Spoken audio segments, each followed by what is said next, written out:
Okay, I think I figured it out.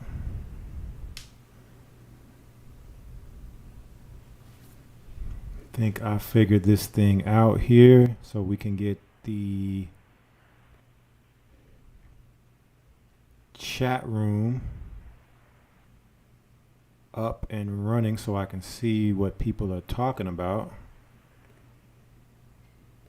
Praise the Most High for that. How are you brothers and sisters doing today?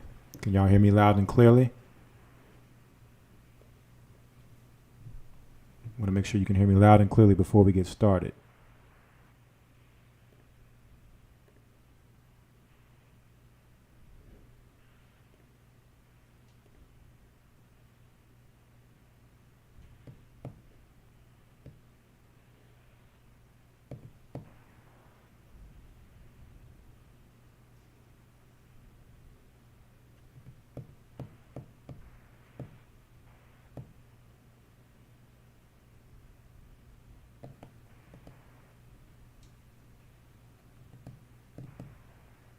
Okay, great. Y'all can hear me. Okay, so just give me one moment here.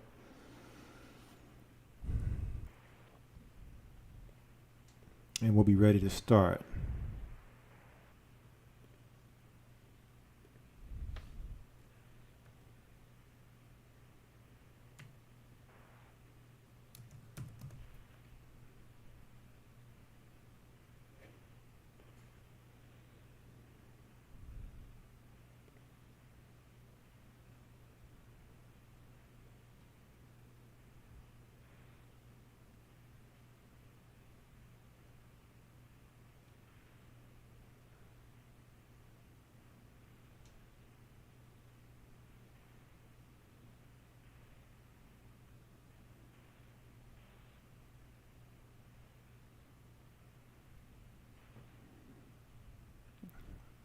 One moment and we will be ready to start.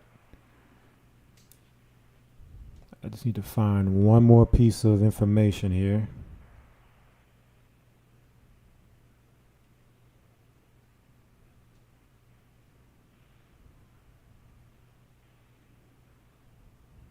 All right, I think I found it.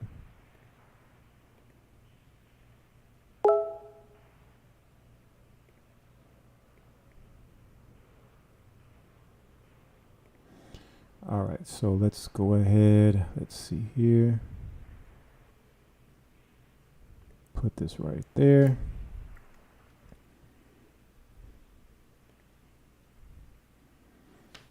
Y'all excuse the delay. I guess YouTube has a new thing now with whenever you're doing videos, whether it's live streaming or uploading, you have to go through a process of putting in whether it's for children or not for children.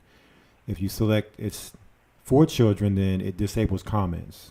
So no, you know, uh, live chat, no comments under the video. So, fortunately, I was able to navigate through all of that and do this a different way. I'm not used to doing it this way. So thanks for bearing with me. But I just want to say, just go ahead and get started. Shabbat Shalom, Barakatham, Watawata. Peaceful Sabbath and bless you all.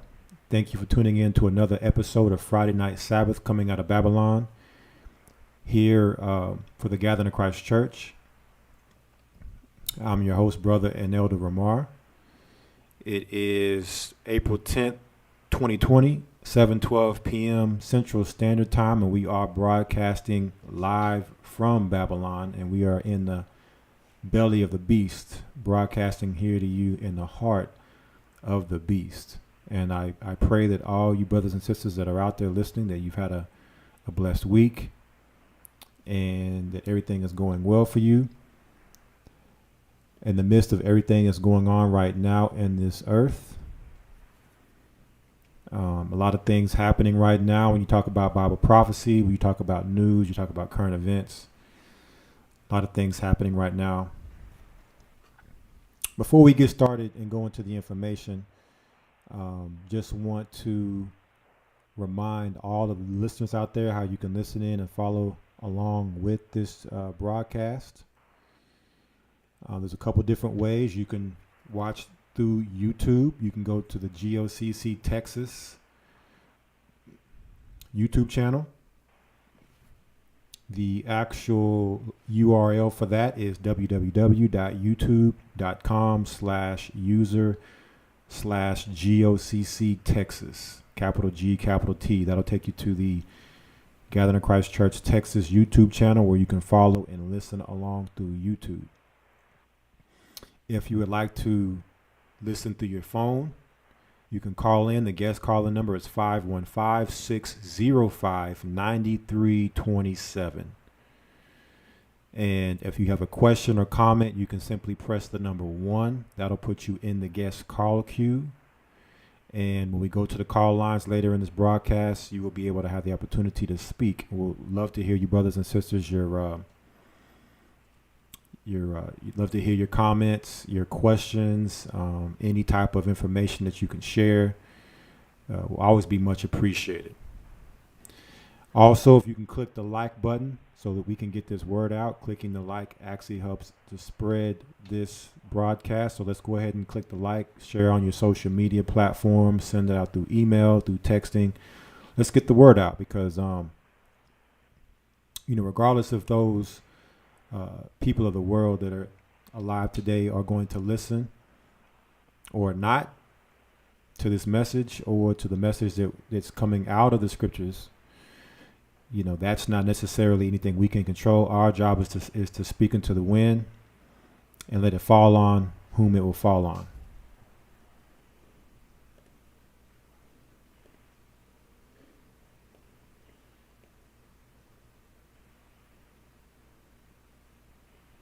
Okay.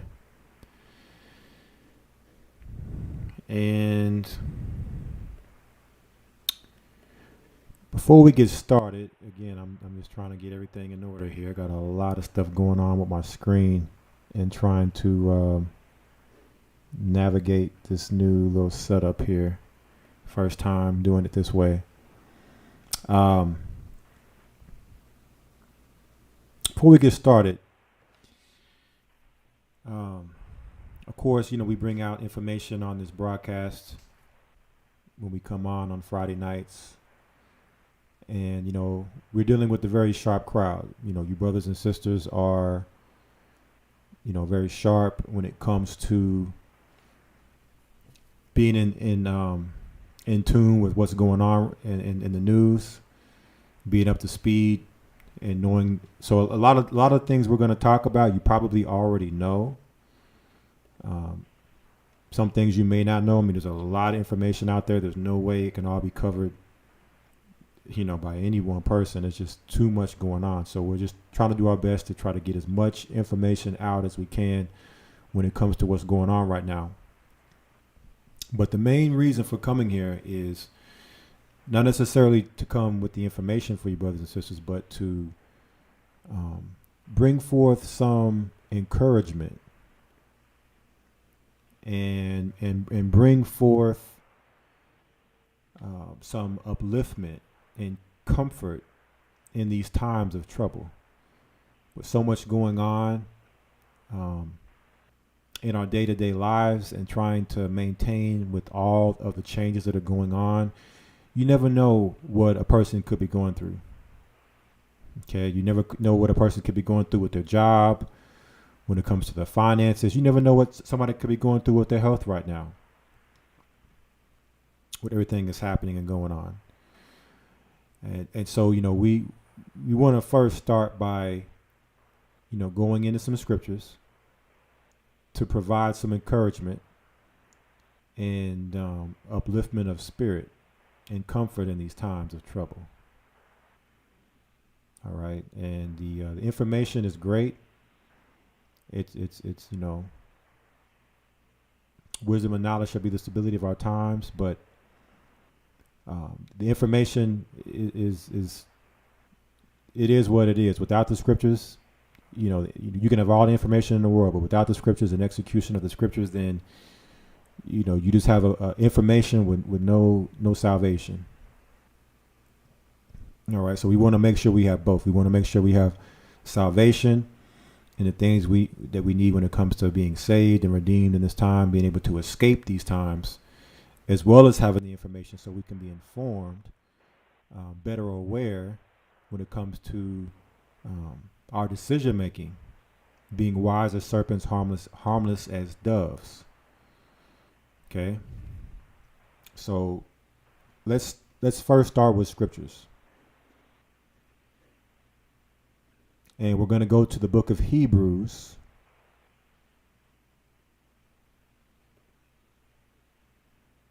Hebrews chapter 12.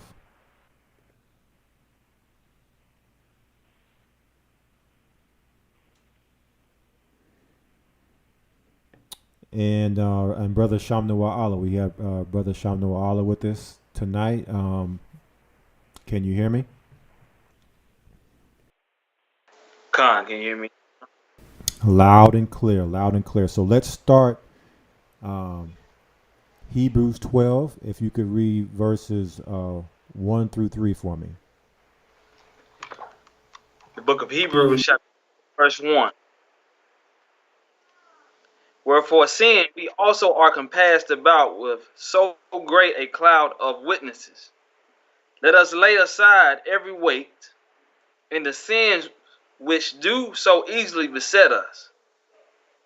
Let us run with patience the race that is set before us. So Paul is speaking here, and he says, wherefore, seeing we also are compassed about with so great a cloud of witnesses. Okay. Let us lay aside every weight. So, asking you brothers and sisters out there, do y'all feel right now like there's almost like a huge weight, honest, with everything that's happening and going on? Like, can you feel the weight? Can you feel the walls caving in and all these burdens being put upon us now? You got to wear your mask, you got to wear your gloves. Your job is saying you got to do this. Where you rent from or where you mortgage from, you got to do this. Like, all these things are coming down the pipeline that we now have to rearrange and change our lives to be able to be in adherence to the system and everything that they're putting in place for us to adhere to. What does Paul say? Paul says, let us lay aside every weight. All right. So we must lay aside these weights. Of course, we must be in compliance for our sustainment, our ability to sustain. But we must also lay aside these things that weigh us down, these things that make us, have anxiety, maybe shortness of breath and much worrisome. But not just the things that we're being asked to by the authoritative powers that rule over us. There's a more deeper point here that Paul is speaking to. Because if you continue to read here, he says, and the sin which doeth so easily beset us. So the main thing we must do is examine our lives, and the sin that's in our lives must be put down. Okay. The Most High has given us the time, with the world on pause, with the whole world being closed for the most part. He's given us time to examine our lives, to examine our homes, and to search for sin that is amongst us and in the midst of us, and to set it down. It's a weight. And then what? And let us run with patience the race that is set before us. So if you ever seen a marathon race, right? Those people that run in the marathon race, they have little to nothing on. They have some really, really short shorts on. They have really, really small tank tops on, the thinnest shoes they can find.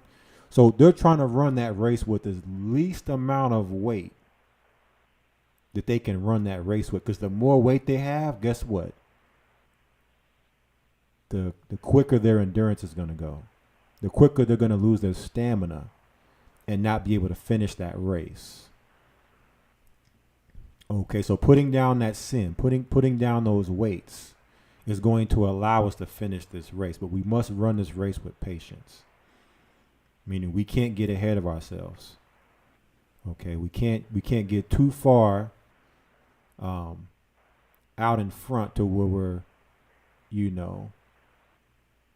just all over the place. We have to be able to operate with patience and self-control, and that centers around putting down sin. Okay, read verse 2 for me. Hebrews chapter 12, verse 2.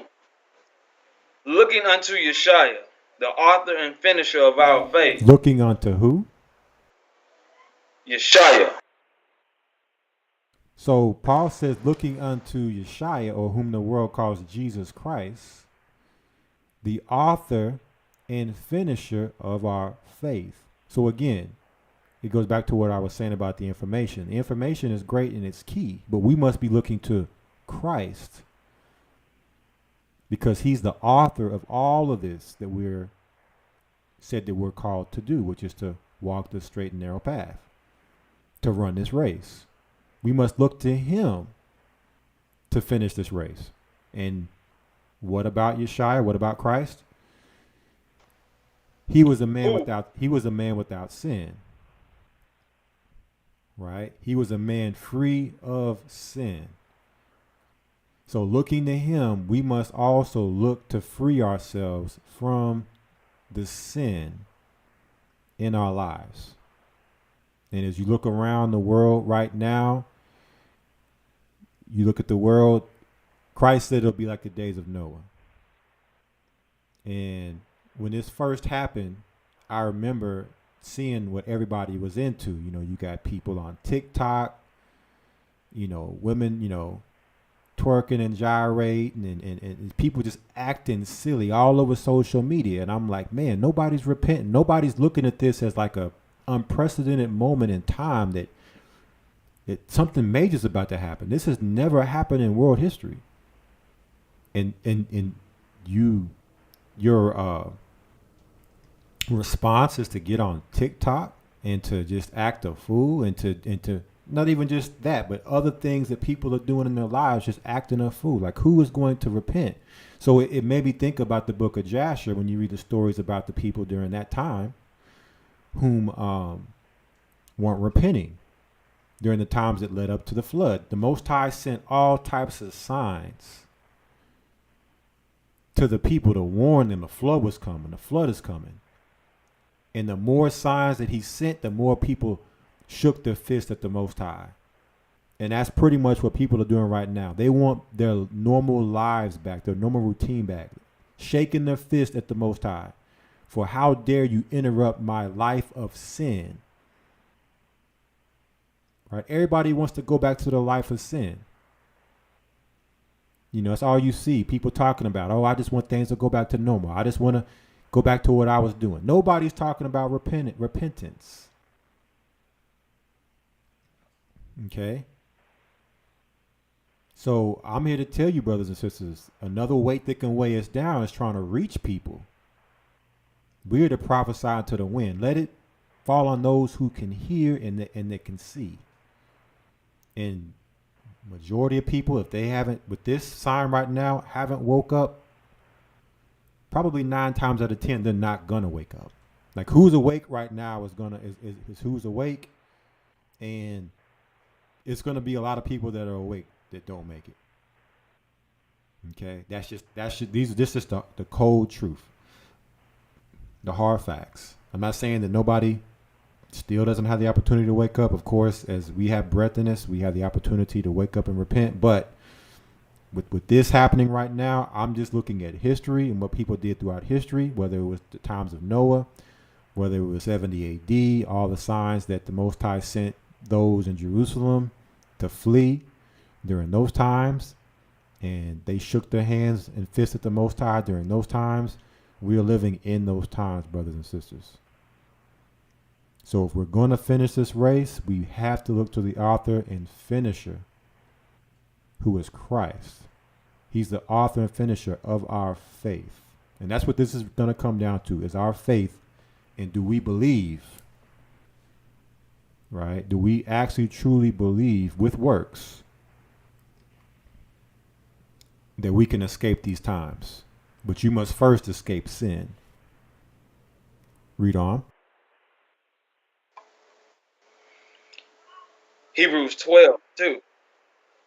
Looking unto Yeshua, the author and finisher of our faith, who for the joy that was set before him endured the cross, despising the shame, and is set down at the right hand of the throne of Ahiah. So, being that we are to look to Christ as the author and finisher of our faith, look at the cross that he bore. Right? He bared the cross. So you have to ask yourself, brothers and sisters, are you bearing your cross and doing it with joy? It says, who for the joy that was set before him endured the cross. So there's a heavy cross on our backs, those who are walking this walk right now, because the world is laughing and scoffing at us. Even in these times, they still can't comprehend what's going on and what's about to happen. To where it's easy to stick out like a sore thumb in these times if you're not careful. If you're not wise as serpents, harmless as doves. Despising the shame. So with your day-to-day walk, brothers and sisters, and the light, because really right now, you're not going to reach people with words for the most part. You're going to have to reach them with that light, which is your actions. Let them see the Christ in you. But even in that, when you are shamed, are you despising the shame? Are you looking past the shame? Are you letting the shame cause you to get weary? Are you letting the shame cause you to have weight on you to cause you to not finish this race? Because let me tell you something, those crosses are no light thing to carry. And it's set down at the right hand of the throne of God. Okay? So he's already been here and done what he was supposed to do to make it to where, to the other side of this. So now we're looking to him to say, you know what? I want to make it to the other side of this. Because this world right now, this is not living. Being confined to your house, not being able to go outside, play at the park, socialize, with the social distancing, this is not living, brothers and sisters. This is not how the world was intended for us to live. Everything about our world is artificial, to where socializing now has become all online. As if it wasn't bad enough, now they're forcing you online to socialize. So do you want to make it to the other side of this thing? To see Christ, who is right now sitting on the right hand of the throne of God. Okay? So again, we're looking to him to finish this race. Read verse 3. Verse 3. For consider him that endured such contradictions of sinners against himself, lest ye be wearied and faint in your mind. For consider him. So are we considering Christ in our day-to-day? Are we just looking at the fact of, man, I'm going through it. Oh, man, this is happening to me. That's happening to me. Our lives are so horrible. But are we looking to Christ and considering his walk? Considering what was done to him in all his righteousness? When we appear before the Most High as filthy rags. Okay? So the world can always point to you and point to things that you've done wrong, to have something against you. But what was it that they had against Christ, who was free of sin? Consider him that endured such contradiction So one thing we're seeing is that Christ endured, and he endured hypocrisy, the contradiction of sinners against him. So he had sinners, those people who were full of wickedness. They would come against him and call him wicked in all his righteousness. Are we considering that? We must consider and look to him as the author and finisher of our faith if we want to finish this race. Lest what? Ye be wearied and faint in your minds. Okay? Because if we don't always keep Christ in our minds, we will get weary and faint in our minds, because we'll take it upon ourselves like our lives are so bad and this is only happening to me, or only happening to those that are in the truth, when Christ has already been here, done that. He's already walked the walk, and he didn't faint. He endured. So with all the heaviness that's on us in these times, brothers and sisters, we must endure. But most importantly, the information is great, but we're talking about our salvation here. We must look to Christ so that we don't get weary and faint in our minds. Now, let's get a couple more precepts here. Let's go to the book of Galatians, chapter 6.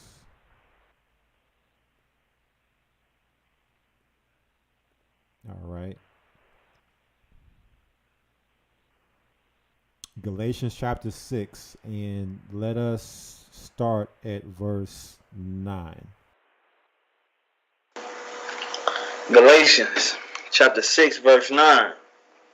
And let us not be weary in well doing, for in due season we shall reap if we faint not. So now we're going back to that, what we just read in Hebrews chapter 12.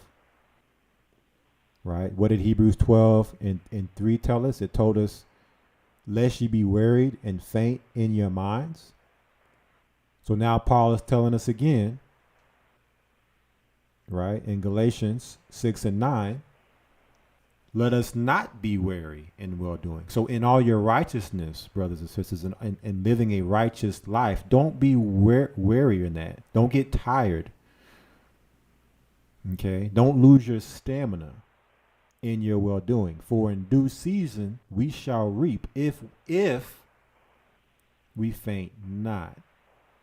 Okay, so we'll reap what's on the other side of this, the same way Christ reaped in sitting at the right hand of the Most High God in heaven, because he didn't get weary or faint.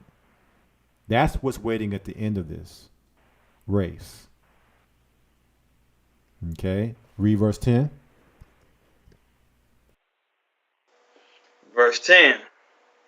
As we have therefore opportunity, let us do good unto all men, especially unto them who are of the household of faith. As we therefore have opportunity. So right now, brothers and sisters, it is great opportunity in this earth with everything that's going on, and how maybe hateful people are becoming, how short people are becoming, how paranoid, people are betraying and calling people that are not following the government mandates of social distancing and all of those things. This is no better opportunity than to be a light to the world. Let us do good unto all men. Right? And I was having a conversation with Bishop Azan, I think it was just yesterday, and I was telling him, and it's not like he didn't already know what I was telling him, but I was just sharing some things, and we were talking about neighbors, people in our neighborhood, people in our community, and he was telling me about some people whom, that kind of are kind of, arrogant and prideful and maybe be the ones that call the cops on you if you know, oh, you're gathering or you're doing this or you're doing that. You know, those people that would look to turn you in.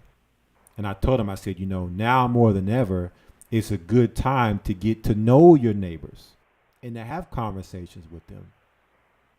And it's not necessarily that you have to show them your hand, all right, and tell them all about what you believe or what you're into, but more so to kind of see what they're into, right? You don't have to tell them all about yourself, but just to but what you can do is be cordial with them, be respectful with them, right? Be charitable to them, as what we're reading here in Galatians 6:10. Let us do good unto all men.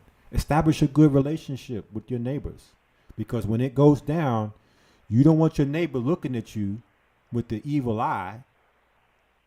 You know, he doesn't know you and be looking to, you know, turn you in, you know, we would call it, you know, snitch on you, or, you know, do anything that could cause harm to you. They may be even looking at you as an opportunity that they can make a come up on and get supplies or resources. Okay. Let them feel comfortable to know that you're a good person. And there's something different about you than with those others of the world who may, you know, not have the treat your neighbor as yourself mantra or ethics. Okay, so this is the opportunity Paul's speaking about.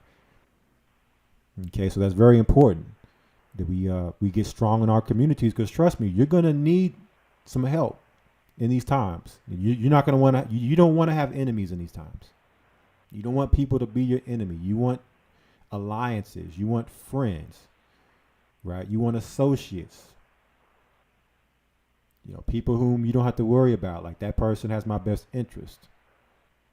Even if it's, hey, we don't agree, but at least they know I'm a good person, and we can agree on that. That, hey, I'm gonna do good, and they have, you know, they have a comfortability to know that you know, I'm not looking to cause no harm. Harmless as a dove, wise as a serpent.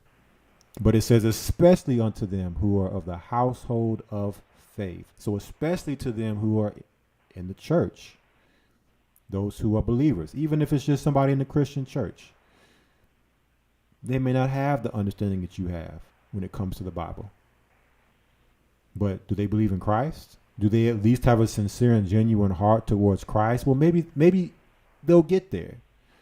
Maybe they'll get to a place to where they can advance their knowledge in Christ. But to those that are in the church, we especially have to look out for each other. You know, call your brother or sister up, check on them, see how they're doing, see if they need any help, see if they need any prayer. Okay, so you should be going the extra mile for those who are in this walk. But even those who aren't in this walk, they could be worshiping other gods, be in other religions. Listen, I don't have to agree with them to be cool with them, right? I can still be cool and not be enemies with them. And to where, hey, who knows? You could be someone that could convert them. But if nothing else, you are a witness, right? You are a witness to them. So I just wanted to get a few precepts here before we go into the information, just to kind of, you know, again, provide some encouragement and comfort in this times, because, you know, we could use all the comfort that we could get with the way things are set up right now, and more things are changing every day. More and more measures are being put in place, strictness, rules, all these things. So we come together and we come here for that, okay, as well as the information. So so those are the scriptures, and want to go now into the information that wanted to bring out tonight. And just real quick, just so we can get the title of tonight's broadcast, let me pull it up here one moment.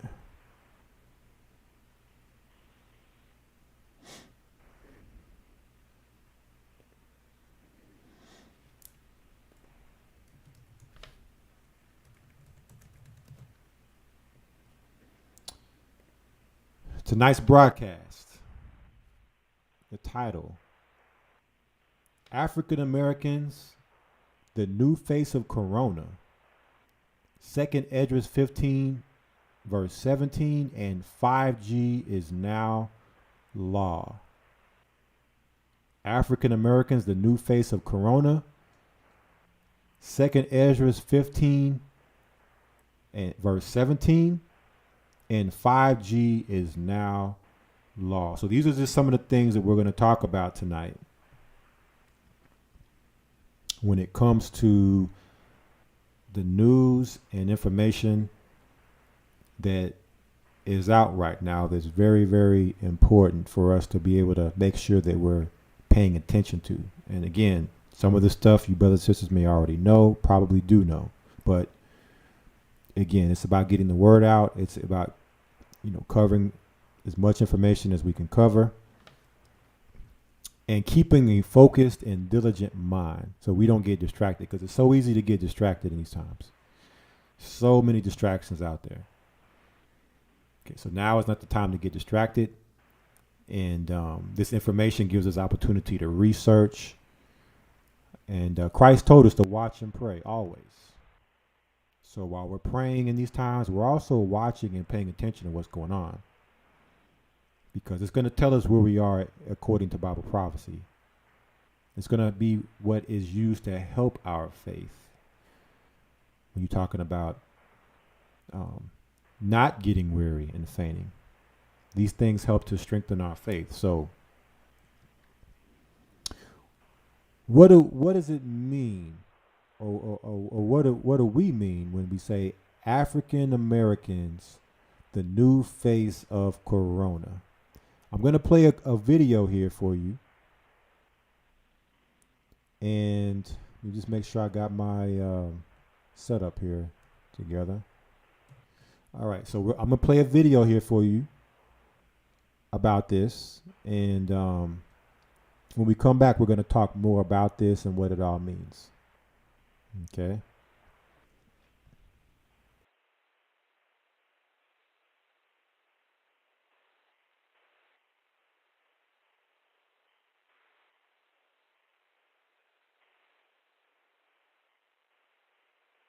Dead wrong, as the United States tops the world in terms of coronavirus cases, and voices compare it to 9/11 or Pearl Harbor. It's anything but equal in who's being affected. We are seeing a disparity because right now, slightly more than 70% of all of our deaths are among African Americans. And that's a state where less than a third of the population is black. These kinds of disproportionate results are playing out throughout the country. In Michigan, African Americans are only 14% of the overall population, but they are 40% of coronavirus deaths. In Illinois, 15% of the population is black, but so far, African Americans account for 29% of coronavirus cases and 42% of deaths. The mayor of Chicago, a major city where African Americans represent over half of coronavirus cases and 70% of deaths, did her best to explain the situation. This is not just about racial and ethnic disparities in the outcomes.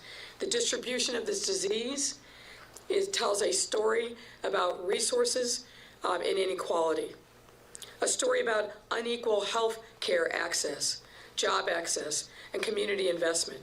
It would be naive and in fact scandalous to ignore the point that the virus has a disproportionately negative impact upon the low income and the low income Black community and the low income Puerto Rican community and Latino community and Native American community most of all. You oftentimes, I'm afraid to say, have 7-8 people in a Native American home living in 2 to 3 rooms.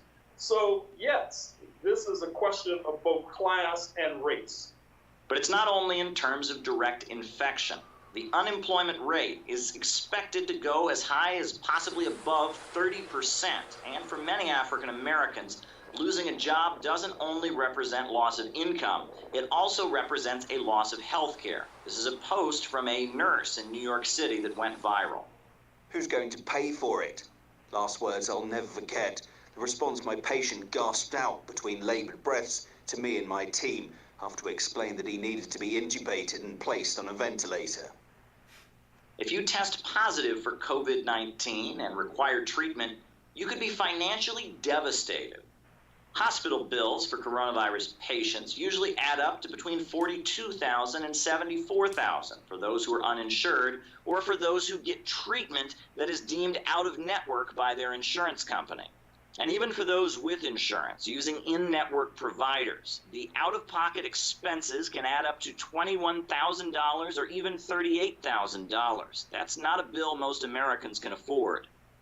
And because of our for-profit health system, hospitals have been closed, clinics have been eliminated, and you have a disproportionate number of poor people who lack those basic health services. So what we are seeing with this pandemic is not so much the fact that it's the pandemic itself, but the pandemic has exposed the structural contradictions of an economic system. This is a issue that goes across communities. It is manifesto in very dramatic ways in the Black and brown and the indigenous communities because of the historic oppression of those communities, but it also impacts poor whites and the white working class. There are real serious class contradictions in the U.S. that this pandemic is exposing in very graphic ways. Growing numbers of observers are saying that the U.S. mishandling of this crisis isn't simply about a shortage of masks and ventilators. It's about long-standing inequalities and the irrationality of a profit-based healthcare system. Caleb Maupin, RT, New York.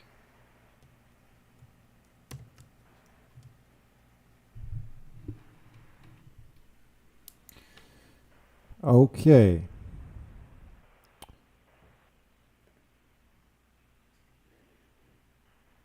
So the name of that video was Black Americans Worst Affected by COVID-19. Now, this is something that the elders of the church have been talking about for a long time. It doesn't matter whether it was Al-Qaeda, doesn't matter whether it was ISIS, it doesn't matter whether it was, what was going on with, religion, with different Israelite groups. Now we have COVID-19 that at the end of the day, the terrorists were going to be made into black faces. And here we have it. Now, Black Americans make up the majority of what they are saying are the highest affected by COVID-19, by the coronavirus. And this storm that we're in right now is a perfect storm, because when you look at the poor, we know the poor makes up the Black, Hispanic, and Native American communities. So with all the jobs shutting down, for the most part, or business shutting down to a certain degree, you're now having a lot of people laid off of what they would call furloughed, without jobs. I think the latest numbers I've seen was either 10 million or 17 million people who have filed for unemployment. Who do you think majority of those people make up? What nationality? What demographic? Minorities. Within that, like they said, no health care, or at least no money to afford health care. So if you have to be, admitted to a hospital because they said you have COVID-19, what about your hospital bills? Who's going to pay those? right? Debt. And what did we talk about the last broadcast? The rich ruleth over the poor. And the what does it say? The borrower is servant to the lender. So if being poor wasn't already bad enough, now they're going to push you further and further into debt on top of everything else that they're doing with this. Putting a label on you. And when you look at the numbers, they're saying that, well, we make up very, very small percentage of the population. Like, let's say we make up 15% of the population, but then make up 60% of the cases for COVID-19. And I'm not here to say, whether or not those numbers are correct. We know what they do with those numbers. We know how this data is come up with. We know that, it's what's going on with this particular thing that they're calling a pandemic and a disease. But regardless of that, it doesn't matter the true or false aspects of it all. The only thing that matters is the end result. What is the result of what's going on? That's all that matters. So we have to look at the result. What's the result? So now the result is, just like with AIDS, COVID-19 is a black disease. Just like with HIV, COVID-19 is a black disease. And you remember when it first happened and people were talking about, black people, look at Africa, it's not being affected because of our melanin. You remember all those people that were saying all that mess? So where are those people now? And again, not saying that the numbers are true or that these are facts. All I'm saying is this is what they're reporting. This is what the news and what came out of President Trump's mouth himself. This is what they're reporting now. So when Christ in Matthew 24 said nation against nation, as if we weren't already looked at as the undesirables and the degenerates of this society. Now look, if there wasn't more of a reason to get rid of us as a people before, how much more of a reason will it be to get rid of us now that we're the main statistic carrying the corona? Right? The useless eaters, those that are in debt, those that got corona, we're nothing but a liability and a threat to the society. So what is that going to mean? It's going to mean other nations now coming against the black race. When you're going to and fro in your comings and goings, if you weren't already looked at detestably by the other races, other nations, now how much more will you be looked at? Because now you have a potential to infect someone else in their house, right? So now they have to worry about their family and you being a potential biological terrorist, a walking biological threat. So I hope you brothers and sisters see the writing on the wall here and what this means. And the reason why, going back to what I said about brothers and sisters, making sure that with your neighbors you establish good relationships. Okay? Because you're gonna need it. You do not want them looking at you with these type of eyes. And again, there's only so much that we can control, but all right, so that's where we're at. Civil war, nation against nation, all out assault on the children of Israel, and this is what the scriptures call to as Jacob's trouble. And this is just one thing. Don't forget, at the end of last year, what did they have a campaign for? Black Israelites. Black Hebrew Israelites attacking synagogues. All right. That's how they ended the year. So the year ended and started with that. And now with Corona, now blacks are the new face or poster children and carriers of corona. Okay, I'm going to pull up an article here.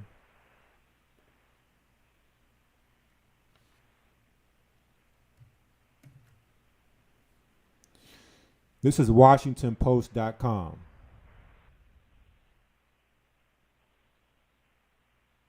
It says the coronavirus is infecting and killing Black Americans at an alarming high rate. I'm not going to read all this article because we have a lot of news to cover tonight. All right, but I just wanted to get the title. April 7th is when this article came out. It says, as the novel coronavirus sweeps across the U.S., it appears to be infecting and killing Black Americans at a disproportionately high rate, according to a Washington Post analysis of early data from jurisdictions across the country. So it didn't take long for America, for China to be the main, the ground zero of the coronavirus, to now America is ground zero. America now is become the epicenter, New York being the capital of now the coronavirus.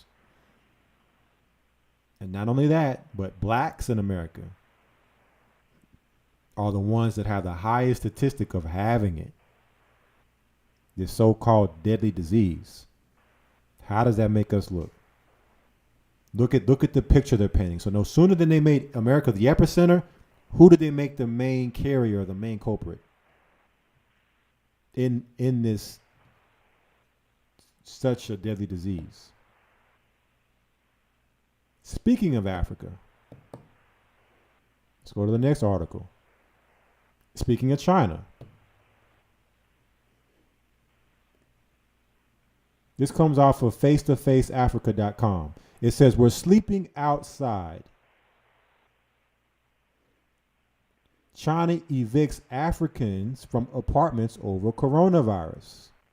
April the 8th, 2020. Y'all see what's going on here?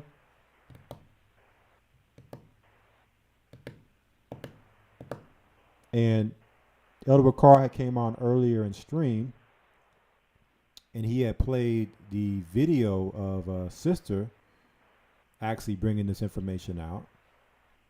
It just so happened that I had the article already ready to bring it out. But, it's just how the Holy Spirit works, being in the same mind and this information being important to bring out.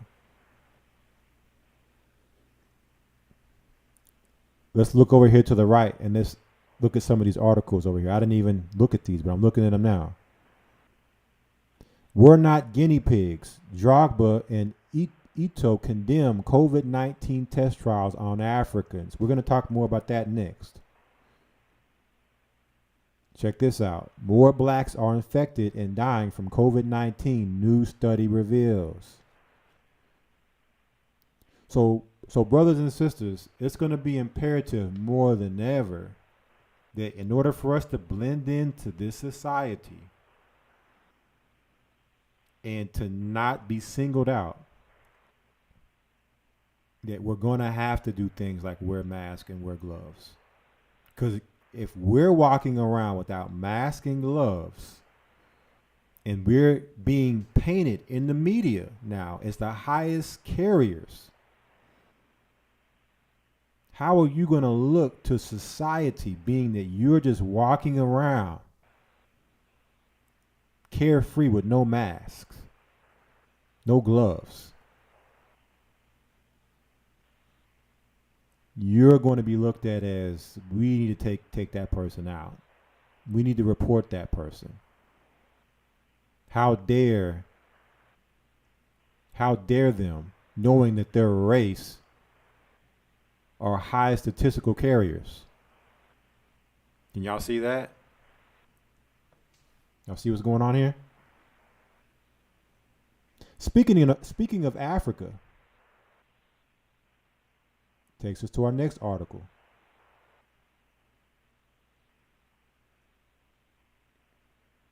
and this is on Twitter, off of the Chronicles Twitter feed. It says, update, DR Congo will be one of the countries where COVID-19 vaccines from where?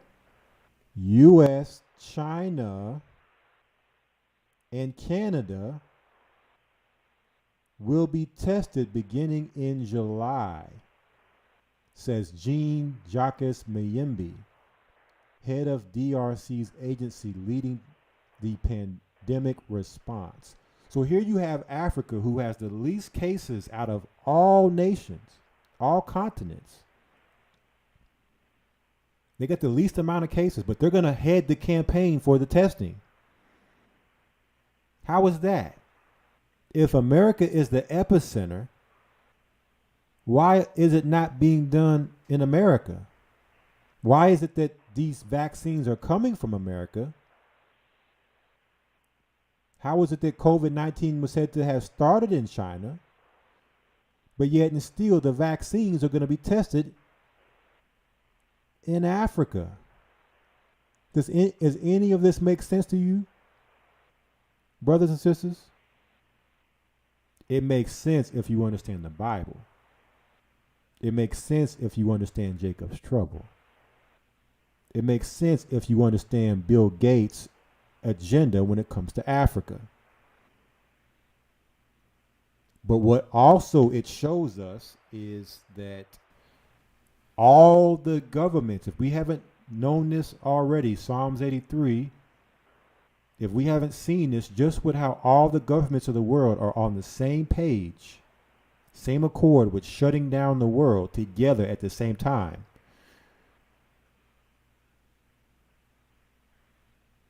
That now African authority, the countries in Africa, their governments, their authoritative figures are now in bed with U.S., China, and Canada to test vaccines on Africans, people of the African continent.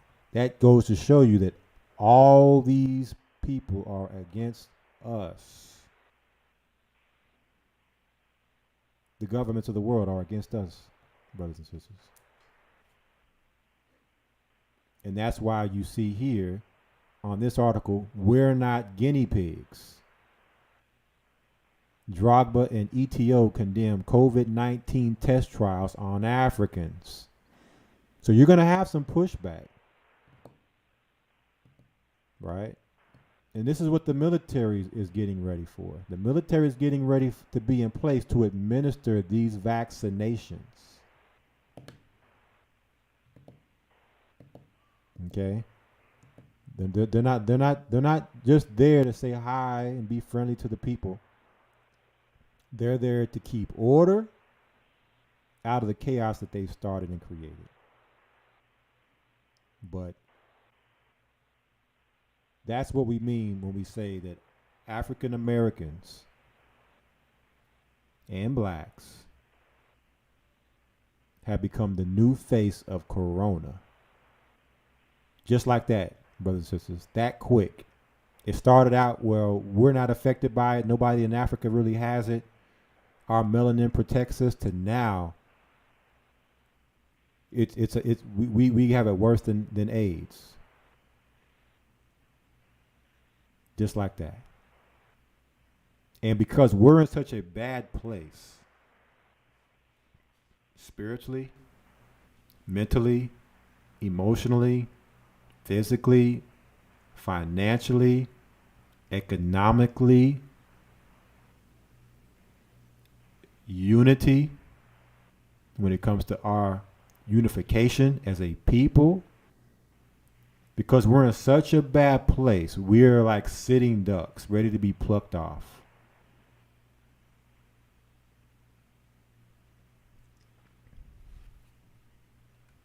Okay. So this is now the importance of, when we read Hebrews chapter 12, of letting and putting aside all the weight which easily doeth beset us. primarily the sin. Because if you're a sinner in these times, you're about to get caught up. Remember, tribulation and anguish to everyone, to the Jew first and then the Gentile. So the judgment starts in the house of Jacob first. And if you're a sinner in the house of Jacob, you're about to be taken. Look at the snares they're putting in place. And not just the sinners, because you're going to have some righteous that get caught up in this too, as a witness that are delivered up.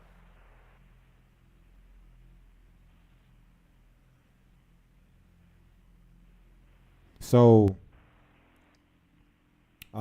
just look at the stage that's being set. And now maybe it can resonate in our minds why Jeremiah called it Jacob's trouble. Can you imagine what he was seeing? Like, we're living it, but he's seen it happen before it happened. He was watching it play out like you're watching it on TV. He was watching it in a vision, in a dream, and prophesying about it. And why you had men who were holding their loins and faces were turned to paleness, running for their lives from these powers looking to hunt us down.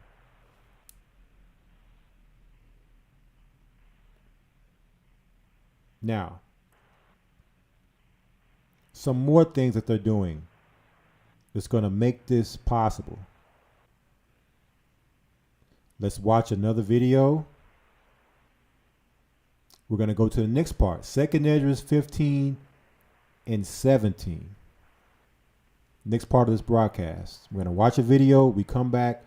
We're going to break it down. What is 2nd Esdras 15 and 17? And what does it mean?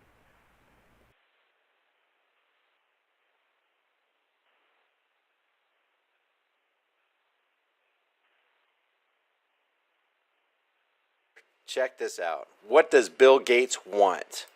Eventually, what we'll have to have is certificates of who's a recovered person, who's a vaccinated person, because you don't want people moving around the world where you'll have some countries that won't have it under control. Sadly, you don't want to completely block off the ability for those, people to go there and come back and move around.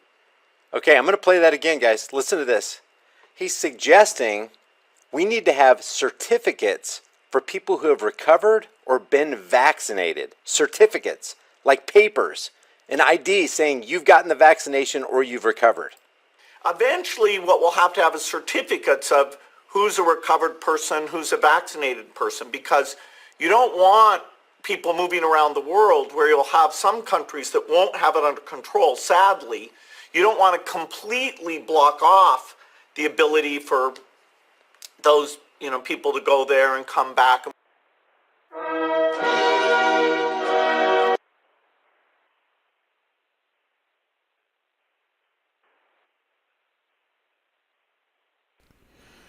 So that was a video off of Maccabees TV, an Israelite YouTube channel that posts a lot of information when it comes to our community and keeping us updated and informed. And the name of that video was Bill Gates, You Can't Travel Without a Vaccine Certificate. So basically what Bill Gates was saying in that video was that you'll have some countries that haven't recovered from corona. He said you don't want to limit a person's ability to move around and go to another country or another place where it is under control. So what we'll need is a certificate. We'll need a certificate so that those people who have been vaccinated or have had corona and recovered, they're good and they can travel. Without that certificate, you won't be able to travel because you'll be looked at as a threat, especially if you're black. Now you can see how Jacob's trouble is really coming full circle to where they can keep you confined to a place to where you can't move. Right? Keep Jacob where Jacob cannot flee. Because if you are black and you're looking to travel, you're a health risk. because your race are carriers. The same way how when you were Arab and they had the whole 9/11, the post 9/11, and if you were Arab and it came to travel, you know, how people looked at Arabs and thinking that they could maybe have a bomb or something and be terrorists, and how they were, you know, racially profiled. Now, how much racial profiling will go into black Americans or black people in general when it comes to travel? Where's your vaccination papers? Where's your vaccination certificate? We're going to get an article on this, right? We're going to get an article on this. But first, I want to go to the scripture so we can see that this was actually prophesied in the Bible. And again, I know you brothers and sisters are probably pretty much familiar with this. But we're going to go to 2nd Esdras chapter 15. Let me pull it up here. And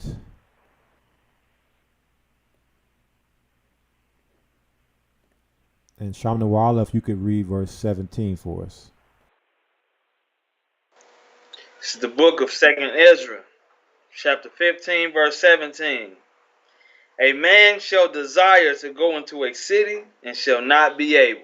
A man shall desire to go into a city and shall not be able. Okay. You shall desire to flee or desire to travel to a place, a country, a city, and will not be able. So this isn't just an idea of a possibility of what could happen. This is actually prophesied what would happen. So when we hear this type of rhetoric, it isn't a question of whether or not they're going to do it. The question is when are they going to put it in place and how are they going to go about it? Because we already know, according to scripture, it's going to happen. And it's not just talking about not being able to travel from place to place, city to city. It's also going into the fact that when the mark of the beast is instituted and their grid is in place under that technology and that system, you're not going to be able to go into that city without the mark of the beast to be able to operate. You'll be quickly turned in to try to operate on that grid with no mark of the beast. So you're not going to be able to go into the cities because the cities are going to be gridded down. So you shall desire to go into a city and you're not going to be able to. Now I want to read an article here. And Brother Shamnawala, I sent you that article, so if you could pull it up for me. And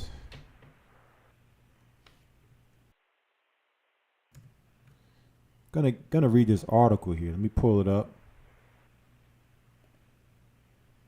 This isn't anything new. We're gonna take a look at the past to see if this is a new idea or a new concept. So this comes off the Washington Post.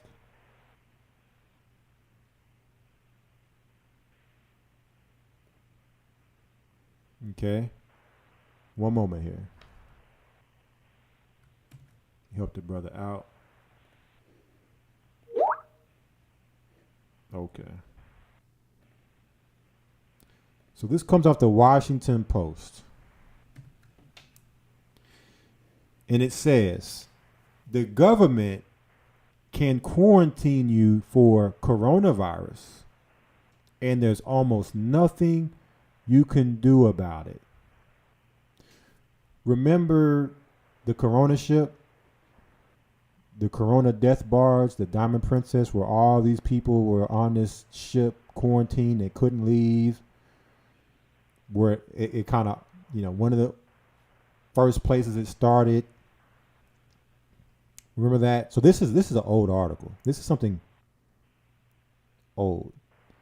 February 25th, 2020. When I say old, I'm just saying it's not happened this week or last week. This is actually an article that came out a month and a half ago. But let's see what this article is actually dropping, because it's dropping some really, really deep insight here. The government can quarantine you for coronavirus, and there's almost nothing you can do about it. So, Brother Sham Nawala, if you could just start there where it says Ellen Siegel. All right. Ellen Siegel wasn't sick when her fight for Stockholm touched down in New York City on a late July day in 1963. Her skin was free of rashes and redness. Her temperature was normal.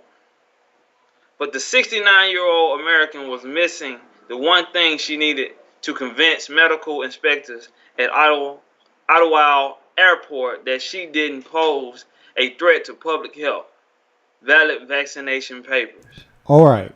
So, this particular person, Ellen Siegel, wasn't sick when they traveled from Stockholm, which is in Sweden, to New York City, which is, of course, in America, in 1963. This was clear back in 1963. But the 69-year-old American was missing the one thing she needed to convince medical inspectors at Ottawa Airport that she didn't pose a threat to public health. What did she not have? Valid vaccination papers. This is clear back in 1963, brothers and sisters. Let's read more here. Continue. A deadly smallpox outbreak had swept through the Swedish capital that summer, and health officials were screening international travelers by thousands in hopes of stopping the grisly virus from crossing the Atlantic. We should not play Russian roulette with the health of this country, one worried inspector said at this time. When Siegel couldn't prove she was vaccinated, authorities ordered her quarantined in a government hospital, prompting a legal challenge by Siegel's family that still stands as the only federal court battle over the government's quarantine power in more than half a century. So, it says here, there was a deadly smallpox outbreak that went through Sweden that summer of 1963. So what they were saying is, well, we can allow her, being that she was living in this city with this outbreak, to come to our country and potentially be a carrier and spread the disease. Because remember what they're saying about corona. You could have it and not have any symptoms. You could be a carrier and not be a person who is affected by it. And we're not going to play Russian roulette with the health of this country. So what did they do? She couldn't prove she was vaccinated, right? So what did the authorities do? They ordered her quarantined in a what? Government hospital. You see that? So this is what we're looking at coming down the pipeline. If you want to travel, you're going to have vaccination papers that say you've been vaccinated. Okay? And so somehow, some way, you end up someplace where you're not supposed to be without the proper paperwork, you're going to be quarantined by a government hospital. That means military hospital. Going into Revelation chapter 9 with those scorpions, with the breastplates of iron that have stingers, right? That are going to be administering the vaccinations. There's more. Continue. The current coronavirus epidemic marks the first time since Siegel's case that the federal government has ordered people involuntarily quarantine that stave off a potential public health crisis. And its authority to do so is essentially the same today as it was then. So this particular so-called epidemic is the first time since this case that the government has exercise these type of powers to quarantine a person. The first time since then. They haven't done it since in what is that? 60 years. But they're doing it again now. Read on. Under an emergency declaration from the Trump administration, hundreds of evacuees from the coronavirus hot zone in China's Hubei province have undergone mandatory 14-day quarantines on military bases around the country. Others who were exposed to the virus abroad, the ill-fated Diamond Princess cruise ship, are in the middle of their own 2-week quarantine, bidding their time under the watchful eye of government physicians until the disease incubation period passes. All right. So it says here, under an emergency declaration from the Trump administration, right, you had evacuees from China who had to go under a 14-day quarantine on what? Military bases. Military. Read on. The actions to prevent a coronavirus outbreaks on U.S. soil pales the comparison to China's decision to put tens of millions of people around the disease epicenter on lockdown. But they underscore the federal government's outsized power to detain people in the name of public health. Regulations set forth by the Center for Disease Control and Prevention gives health officials broad authority to quarantine or isolate anyone reasonably believed to have been exposed to a range of highly infectious diseases.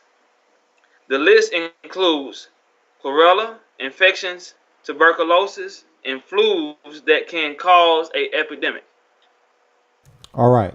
So the Centers of Disease Control and Prevention, there's regulations by the CDC that give health officials broad authority to quarantine or isolate anyone reasonably believed to have been exposed to a range of highly infectious diseases. So if they say that you've been exposed to it, meaning that, well, you work at a hospital, you had to have come in contact with someone who had corona because, they would have had to come into the hospital.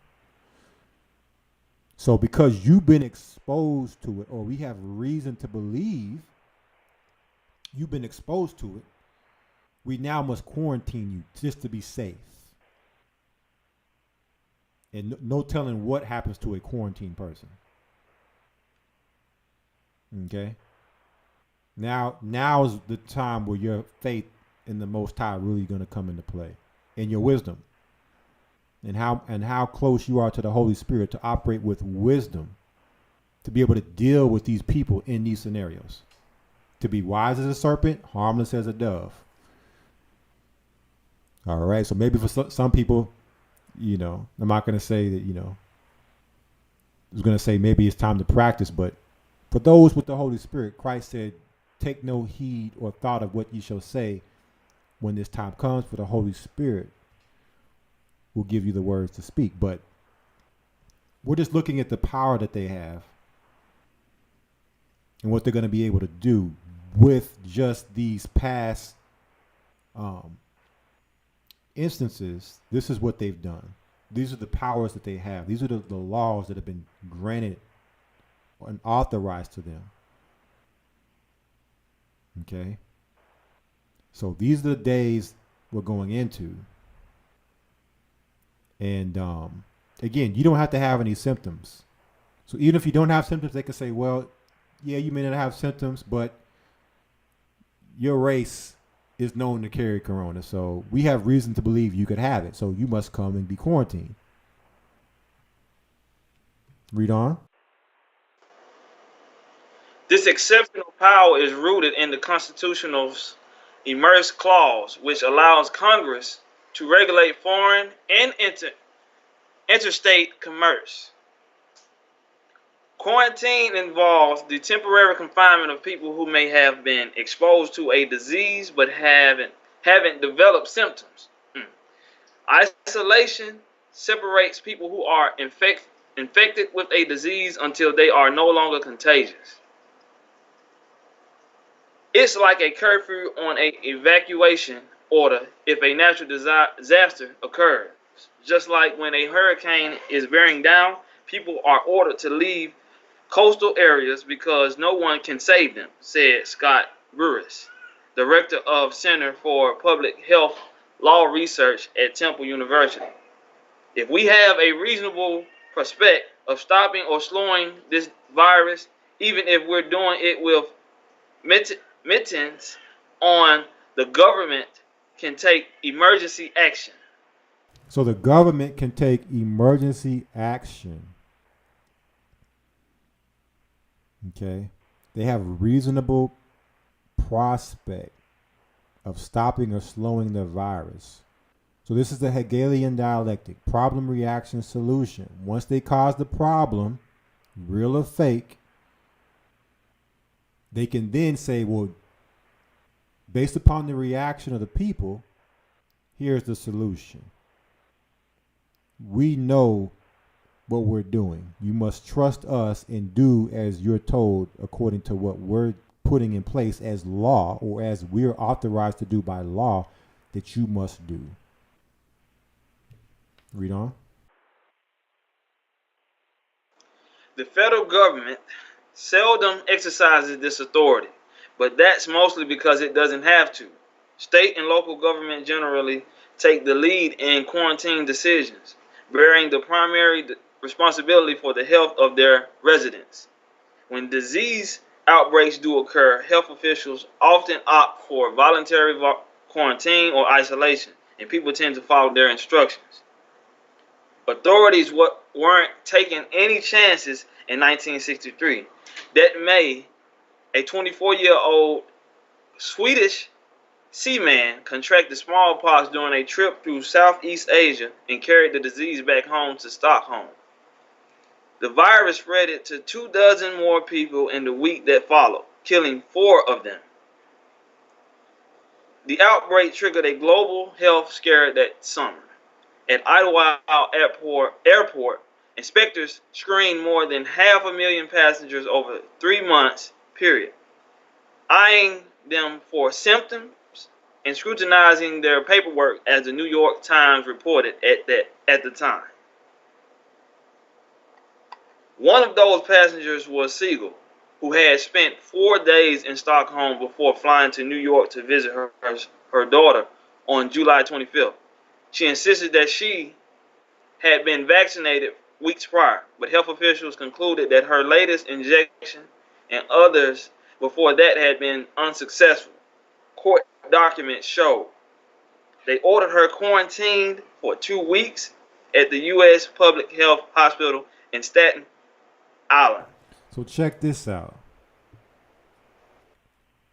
She had insisted she had been vaccinated. She said she had already been vaccinated, which probably she had been.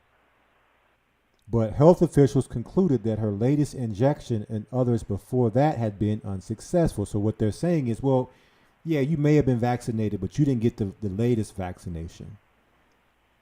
So that just goes to show you that you're going to get dose after dose after dose of vaccinations.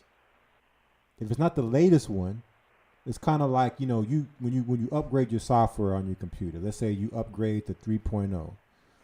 And then they say, well, in order for you to continue, you must have 5.0. So in order to get 5.0, you must first get 4.0. So if you had vaccination 3.0, you must get 4.0 and 5.0. You must get 2 more vaccinations to be up to date on your vaccines before you're considered, vaccinated and safe to proceed. But also something else that you can take away from this, that this particular person, Siegel, had got this from someone else, a 24-year-old seaman who went through Asia. Again, it's like all these things are just coming out of China. So this smallpox pandemic or outbreak was going on in Asia. The person picked it up and came back to Sweden and then came in contact with people in Sweden, and that's how the epidemic started in Sweden. Now, again, this is what they're telling us. We don't have any proof that this ever happened. But because they have the media, they control the narrative. So they can say it happened. And it doesn't matter whether it's real or fake. The only thing that matters, because that's a rabbit hole we can go down infinitely, whether it's real or fake. Of course, we can come to our own conclusions and opinions about the things we see and be heavily persuaded of it not being real, but can you actually prove it with a shadow of a doubt, 100%? You can maybe 99%, but can you prove it 100%? Doesn't matter whether it's real or fake. What matters is what is the solution off the problem that they have generated or manufactured. Okay, that's all we should be looking at. Okay, now that this has happened, what are they saying now is the solution? What are they implementing or putting in place because of what they're saying has happened? Okay, read on. Siegel's daughter, an attorney, immediately tried to get her mother discharged by filing a habeas corpus petition, a legal tool typically used to release criminal defendants from jail. She argued there was no evidence that Siegel was exposed to smallpox and that the outbreak had tapered off weeks before Siegel arrived in Stockholm. U.S. District Judge John F. Dooling rejected the petition and ordered Siegel to remain quarantined for the full 14 days. So you had a family member, the daughter of Siegel, file a habeas corpus petition to get her mother discharged from quarantine because there was no evidence that she was exposed to smallpox.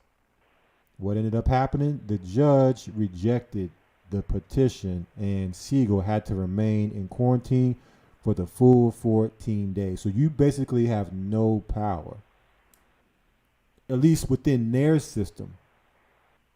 But keep in mind, brothers and sisters, our power comes from on high. Okay, we always have to remember that. Our power comes from on high. But just, keep in mind and just see what's happening here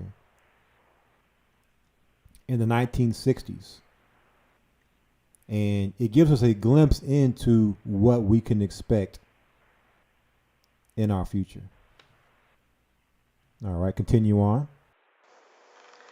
The judgment required is that of a public health officer and not of a lawyer used to insist on positive evidence to support action. Dooling wrote, their task is to measure risk to the public and to seek for what can reassure and not finding it to proceed reasonable to make the public health secure. They deal in a terrible context and consequences of mistaken indulgence can be irretrievably tragic. Health officials, the judge continued, were not free and certainly not bound to ignore the fact that opportunity for exposure existed during 4 days in Stockholm, that no one on earth could know for 14 days whether or not there had been exposure, and that relators with the history of unsuccessful vaccinations was particularly in a position to have become infected and to infect others. All right, so when we're looking at this, they're saying it's it's impossible to know whether or not the person was infected or not. So just to be on the safe side, we're going to quarantine them. And there's been a history of unsuccessful vaccination. So even though we don't know that they came in contact with the smallpox outbreak, and they've been vaccinated, well, they don't have the latest vaccination, so you're still going to be quarantined. So basically, they're dealing with people however they want to deal with you in these circumstances. And a lot of people are going to be forced, well, let me not say forced, coerced through fear, through pressure, all of these things to do exactly what they're being told to do in these scenarios. Oh, I need to take 3 more vaccinations to be good. Give me the 3 more vaccinations. And just continue to get pumped and pumped and pumped and pumped full of the poison. They're gonna get the numbers that they need. They're gonna hit the agenda that they're trying to hit in a lot of different areas. They're not gonna reach their full agenda, because Christ said if the days weren't cut short, no flesh would survive. But they're gonna hit a lot of numbers, and you can see how people are going to be falling right in line to do exactly what they're saying, so they can have their life back. Because that's really all people are begging for right now. They're looking at the government, and they want their life back. Okay, read on. The circumstances surrounding Siegel's case are vastly different in scope and impact from the coronavirus outbreak. The current epidemic has killed more than 2,400 people and sickened around 77,000. And there has been no sign that anyone wants to challenge the Trump administration's quarantine order in court, even as some legal experts and advocacy groups, such as the American Civil Liberty Union, have warned of their potential to infringe on people's due process rights. If a court challenge did emerge, an unlikely scenario given that the CDC's rule required an appeal through the agencies first, judges would likely defer to public health officials, said Whitney K. Beriner, a health law professor at Boston University and author of a 2018 paper examining the intersection of civil rights and federal quarantine powers. They would be a concern as anyone in the public about releasing a person who might have an infection, Beriner said. You want to be on the side of prevention. Moreover, she added, people are pretty compliant as long as they believe that their best interests are being taken care of. So moreover, she added, people are pretty compliant, meaning that people are pretty sheep-like as long as they believe that their best interests are being taken care of. So right now what we're seeing happening is the government looking to win the trust of the people. So as long as people can trust the government, they're going to do what the government says. As long as the government's going to give people what they want, which is their life back, their life of sin, they're going to do what the government says. But also we read in this article that there has been no sign that anyone wants to challenge the Trump administration's quarantine orders in court. So there's no signs that people are fighting back against this. And if you look at it, the First Amendment of the Constitution says freedom to assemble. That right's been taken. We no longer have the freedom to assemble. They may say, 10 or less, but that's not really, that's still not giving you the full power of the freedom to assemble. You should have the freedom to come together in as many numbers as you want, as long as you're not doing harm or causing crime to anybody. But according to the government, because of Corona, they now eradicated the First Amendment. So the next amendments that they're going to look to eradicate, you got the Second Amendment, right to bear arms. Okay, you also have within, I think, the First Amendment, you have the freedom of religion. That's going to be taken away. You're not going to be able to worship who you want to worship. And freedom of speech. And this is one thing I've just been sitting back pondering on. With all of this happening, and you have a lot of people reporting on what's going on,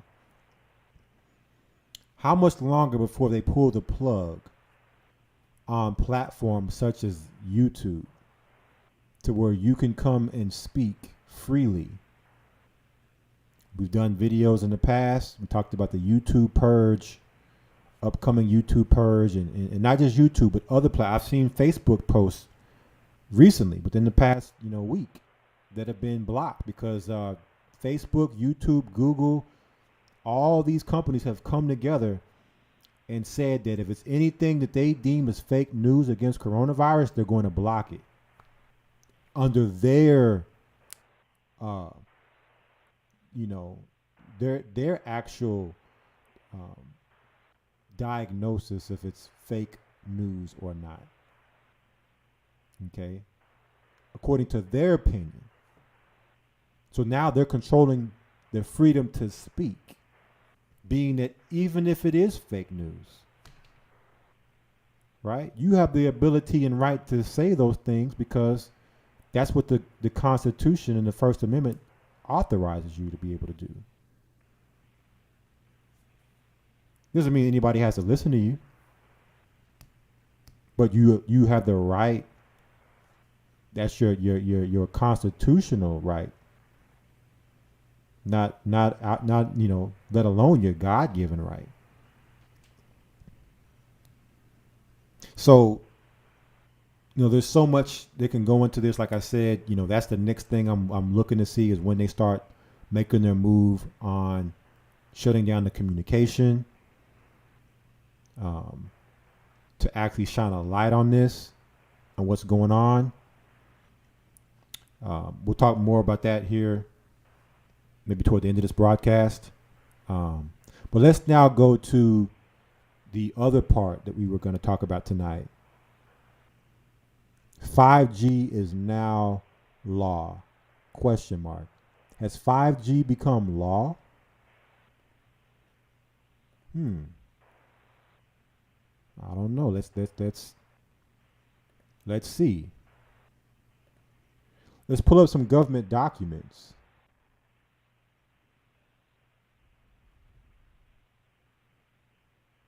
Let's see what's going on here.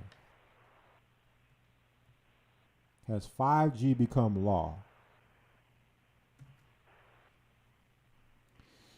So this comes off of whitehouse.gov. This is an official White House document, straight from their website. It says National Strategy to Secure 5G of the United States of America. Check that out. National Strategy to Secure, meaning 5G needs to be secured for the US of A. Let's check out the date. What's the date here? March 2020. So the same month that the quarantine gets put in effect for the entire world,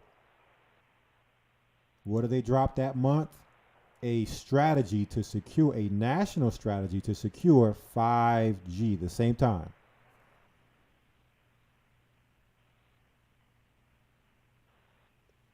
It says, my fellow Americans, 5th generation wireless technology or 5G will be a primary driver of our nation's prosperity and security in the 21st century. Check that out.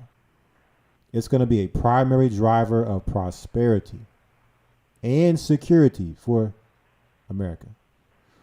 This new technology will provide consumers, businesses, and governments with remarkably fast network connections that will enable tens of billions of new devices to harness the power of the internet, transforming the way we live, work, learn, and communicate. This advancement, however, also ushers new risks and vulnerabilities. So they're saying that with this launching of 5G, there's also risk and vulnerability. So the first thing I'm thinking, like, yeah, let's talk about the risk. Let's talk about 5G and what that frequency and the risk and what it's going to do to the human body. You think, okay, that's the risk they're talking about. Nope. Those risks are not in this memo about any type of health concerns. What risks are they talking about? Let's see. Malicious actors are already seeking to exploit 5G technology. So they're looking at the risk as people that are looking to exploit the technology, like hackers, right? That's the vulnerability they're talking about. This is a target-rich environment for those with nefarious motives due to the number and types of devices it will connect and the large volume of data that those devices will transmit. See that? I'm gonna go into it. I'm gonna go into ways how we can look at what this means. That they're looking at they're looking to put up an infrastructure of 5G, a grid of 5G, and they're already looking at terrorists who could potentially, hurt this 5G infrastructure. Because this is going to be so great. It's going to be the prosperity and security of the 21st century of America.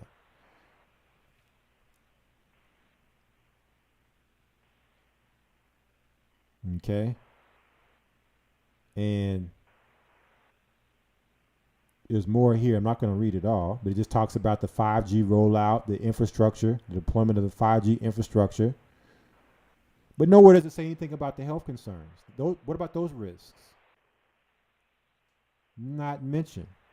What about the risk of it being used for nefarious motives by government? Not mentioned. Only thing that they're talking about are people on the outside of the creators of this that are those that could be risks. Or as they call it, malicious actors. And I like how they use the word actors.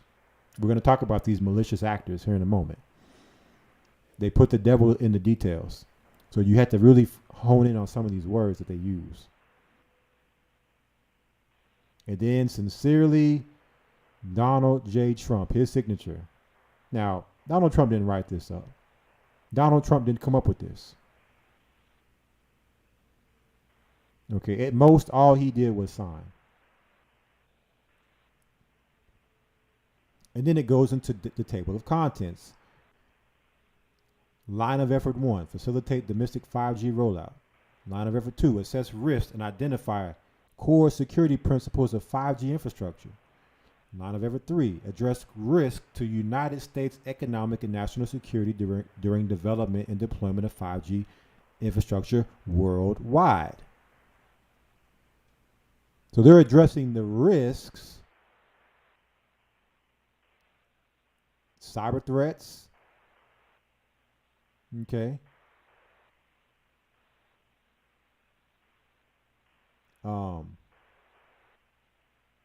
again, going back to these malicious actors or these terrorists, cyber terrorists.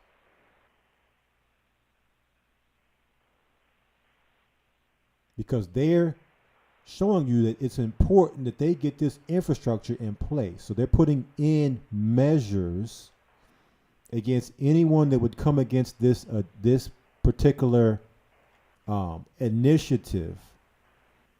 Anybody that's looking to come against this national strategy, they're putting things in place to secure it, to make sure that it doesn't get touched.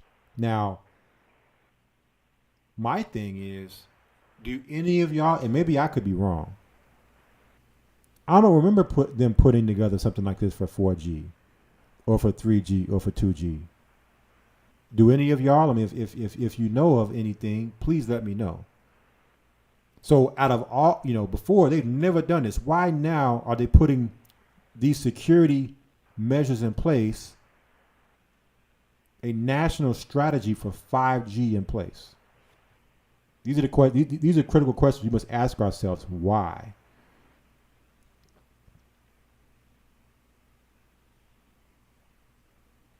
Okay.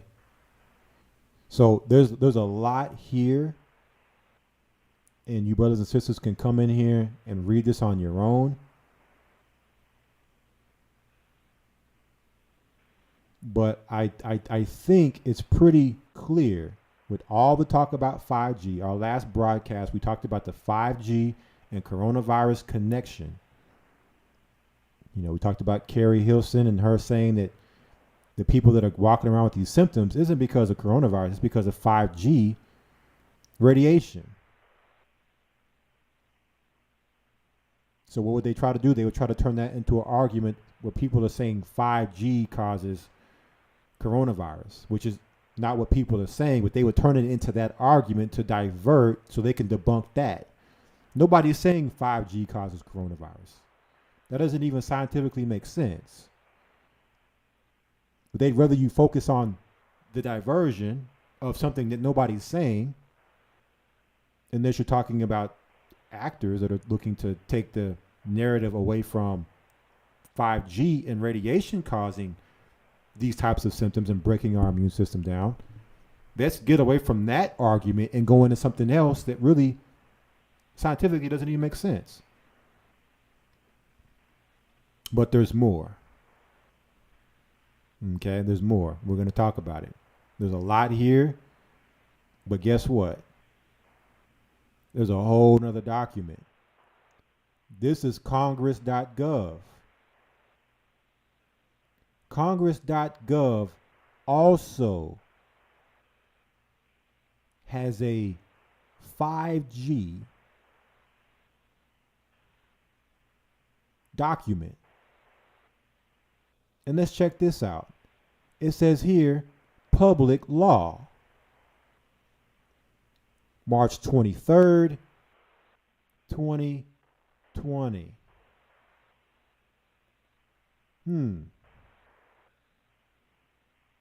It says here to require the president to develop a strategy to ensure the security of next generation mobile telecommunication systems and infrastructure in the U.S. and to assist allies and strategic partners in maximizing the security of next generation mobile telecommunication systems, infrastructure, and software, and for other purposes. This is Public Law 116-129. It says enact. So has 5G been made law? Section 1 short title. This act may be cited as the Secure 5G and Beyond Act of 2020.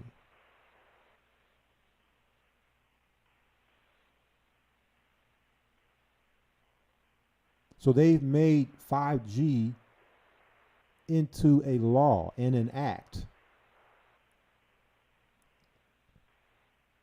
When have you ever heard of something like this? I don't, again, remember this was 4G, 3G, 2G, any other telecommunication.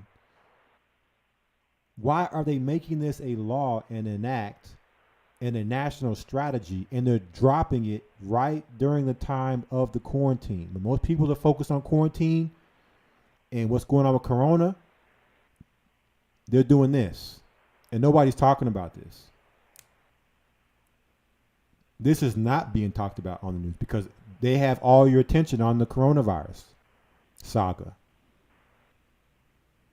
And they're putting laws of 5G in place. Because remember, before 5G came out, you were getting a lot of pushback.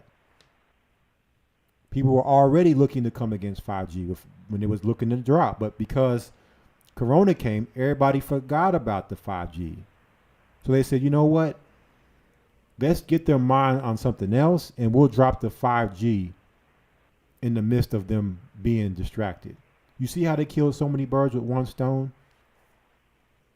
And because now you're quarantined, you can't gather to assemble to come against what we put in place. You can't come together to protest. That's not social distancing. You're quarantined in your home.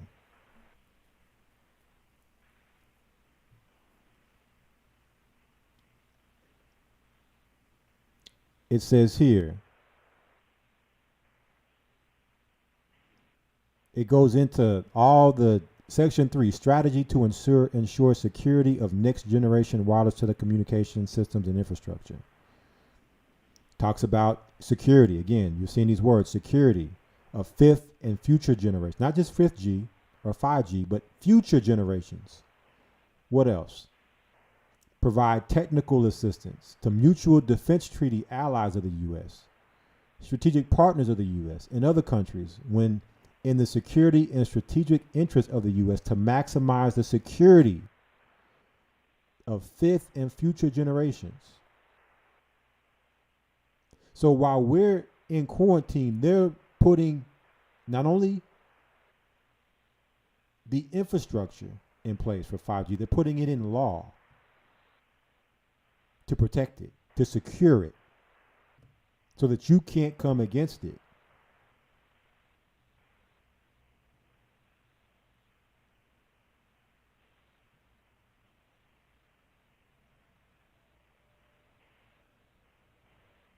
All right. So again, there's so much here. And we still have some more things to talk about. So I just wanted to just briefly touch on some things that's going on. But nowhere in any of these things do you see anything talking about any type of risk on the people. What about potential health risks? None of these things are being talked about. Only thing being done is this is going to be the best thing since sliced bread. It's going to lead to our prosperity. It's going to be our savior, our saving grace. And really what this is, and they're putting it into law, but really what this is an arms race. You remember back during the Cold War, they had the arms race, they had the space race. This is now becoming a technological arms race between countries, a 5G arms race. Now, I want to show a video here. Remember when it talked about the malicious actors? I want y'all to focus on that word that we read in the national strategy memo that Trump signed. Okay. Remember those these malicious actors right here? So keep that in mind. Malicious actors, they would threaten their infrastructure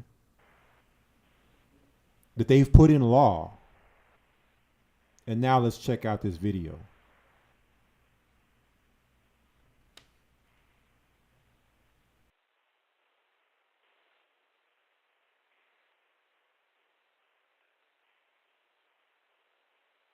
As the coronavirus spreads around the world, getting accurate information about the disease becomes ever more important. But as waves of new cases continue to pop up, so too are COVID-19 conspiracies, the latest one being that there is a link between 5G and the virus. So much so, people are now setting fire to 5G masts across the United Kingdom.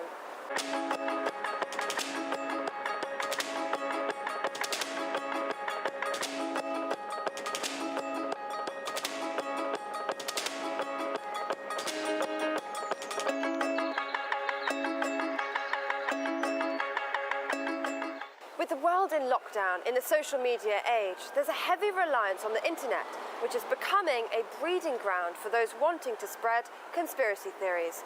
Since the beginning of the year, a series of fake news posts have surfaced online, and scrolling on any web forum or platform, you'll quickly come across them.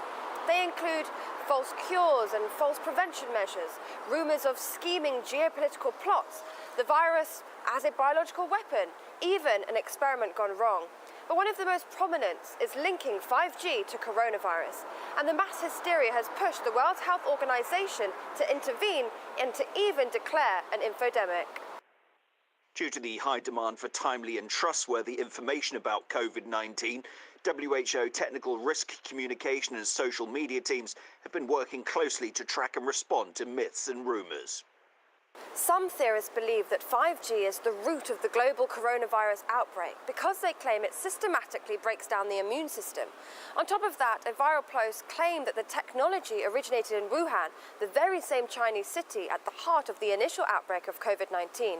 After comprehensive analysis, though, the claim was debunked by fact-checking organizations in January. Not to mention that a radiation watchdog found no scientific evidence that 5G posed a threat to the human health system, while it's widely accepted knowledge, backed by experts, that the virus came from a natural animal source. But even with 5G being found to be safe, the number of mosques targeted by vandals has increased.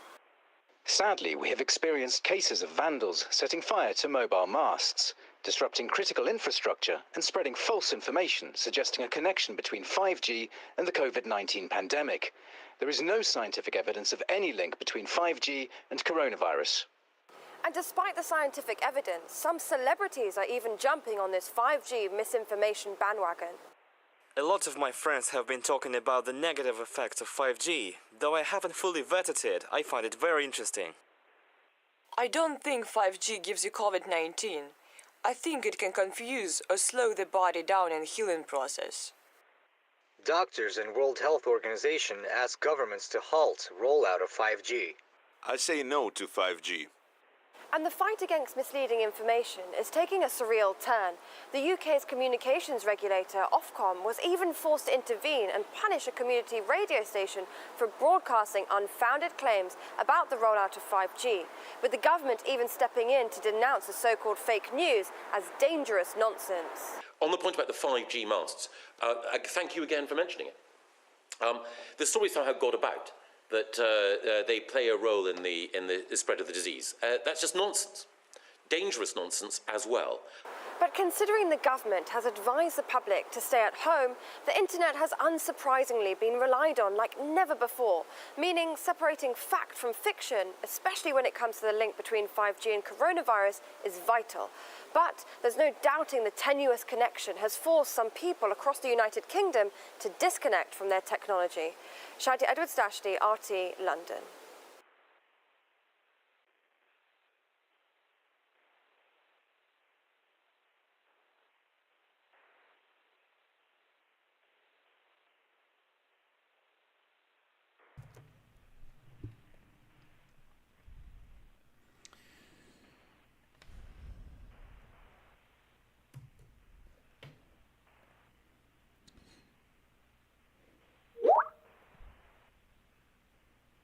So here it is, brothers and sisters. You have 5G towers being set on fire in the United Kingdom. Now, the lines and the dots that I'm able to connect and draw here is that we just read in two different government documents in the U.S. to secure and put a national strategy of 5G in place during the quarantine, the same month it launches. The same time the quarantine is happening, they're launching a national strategy and putting it into law. And they're talking about malicious actors. So I'm not saying whether or not there were agent provocateurs that went out and set these towers on fire. But it would make sense with them having laws in place to protect the 5G that they would definitely have some people who are working hand in hand with the government.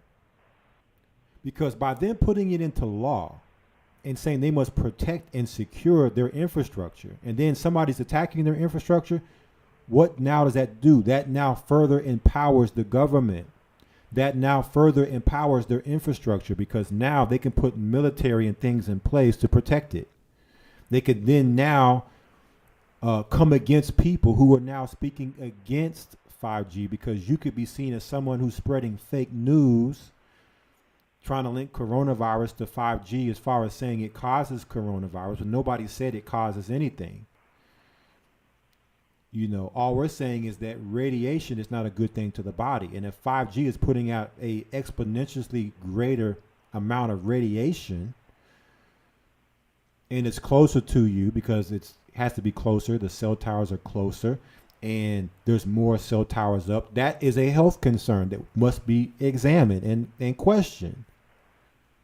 And not to divert into something else, but here it is now in China, people, you know, bringing up these particular talking points are being punished, and the government's now coming against these people on radio, which goes back to what I said about when will they now start to attack the First Amendment of freedom of speech? When are they going to start coming against people on these platforms, on YouTube, and shutting channels down for people that are speaking out against their strategies, against their laws they're putting in place? Because if you're talking against their laws and things they're putting in place, now you're seen as a risk. Okay, you could be somebody that they could look at that, hey, you could incite a crowd to go out and set a 5G mast on fire. And I'll be the first to tell any brother or sister, look, whatever they're putting up, don't be a part of none of that stuff that's going on out there. These crowds and these mobs and all of that. Look, we have nothing to do with none of that.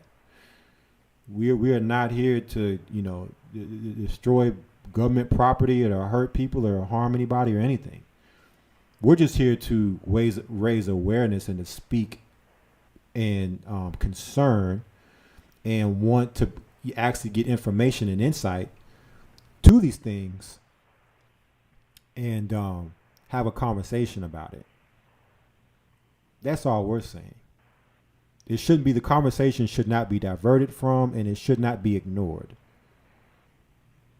Because to me, that shows guilt. That shows something being done covertly that's being covered up.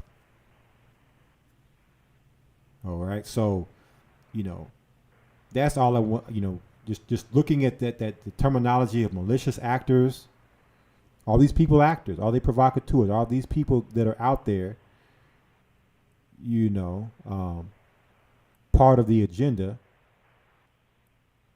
to allow them now to secure their infrastructure and their investment.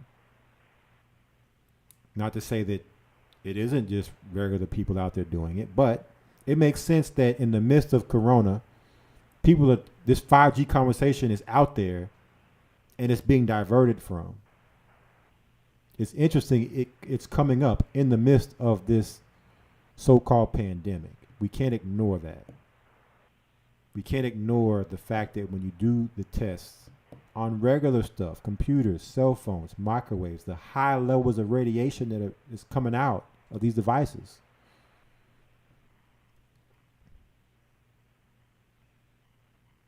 Okay, we can't ignore these things.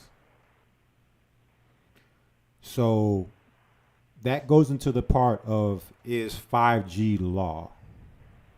And I want to go to the next part and the last part of this broadcast tonight.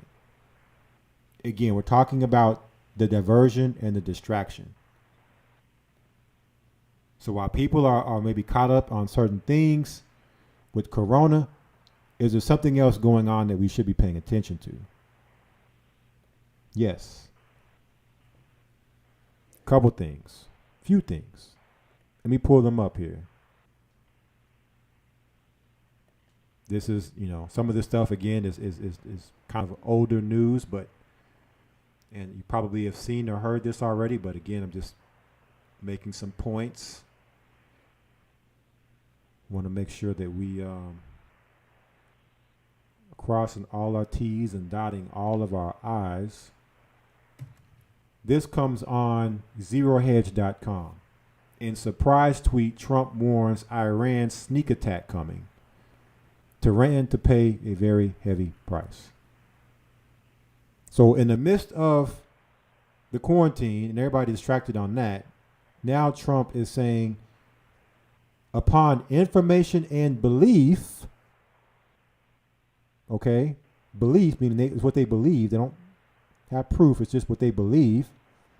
Iran or its proxies are planning a sneak attack on U.S. troops and or assets in Iraq.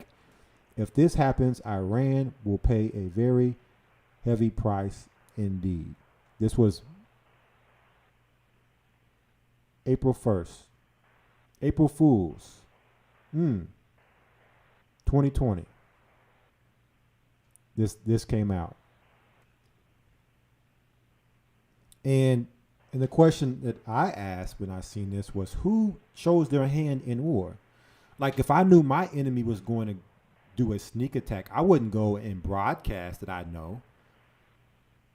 I would keep it secret. But see, by broadcasting it, it plants seeds. It plants seeds so they can say, well, we warned you. We told you it was coming. So now that it's happened, we must now act on. We must have a reaction to the action. Again, Hegelian dialectic. Predictive programming.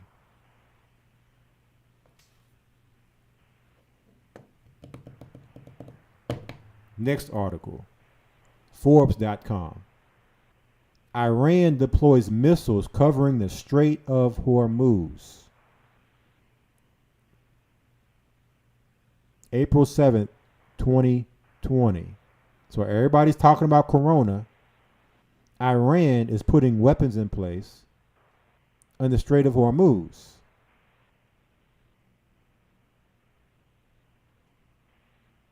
Okay, and there's a lot to say here,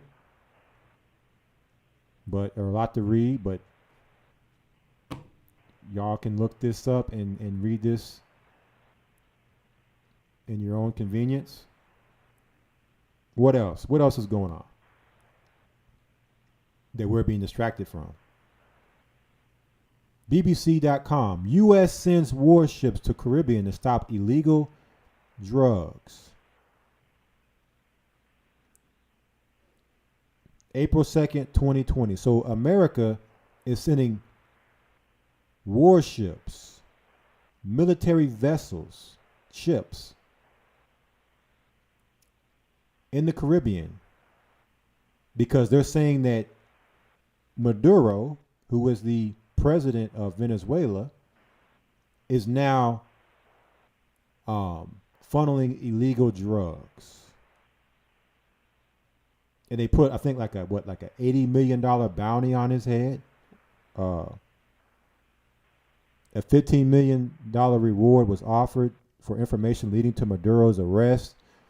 I think they put like an $80 billion bounty on his head. So, here it is, America looking to, here it is, $15 million reward on this guy's head, the president of Venezuela. They were going against Chavez during the time Chavez was alive. Chavez said that America hit him with a microwave weapon that caused cancer. Chavez died from cancer. Here we have Maduro now, who was a successor to Chavez, who was actually part of Chavez's cabinet. And now they're looking to come against him in the midst of the so-called quote unquote coronavirus pandemic. Nobody's paying attention to the war that's being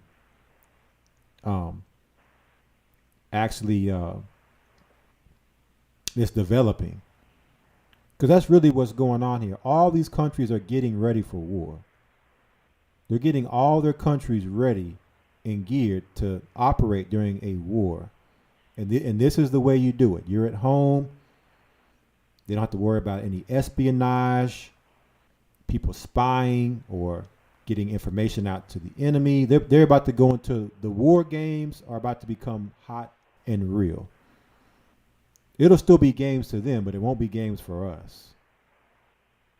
Right? It'll be war games for them. It'll be hunger games for us.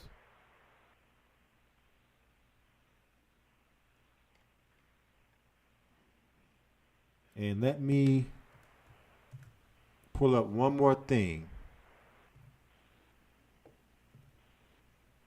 here real quick. I want to show one more article, and then we're going to go to the call lines to see if there's any calls. I'm going to go to the chat to see what you brothers and sisters are talking about in the chat tonight as we are coming to a close on tonight's broadcast.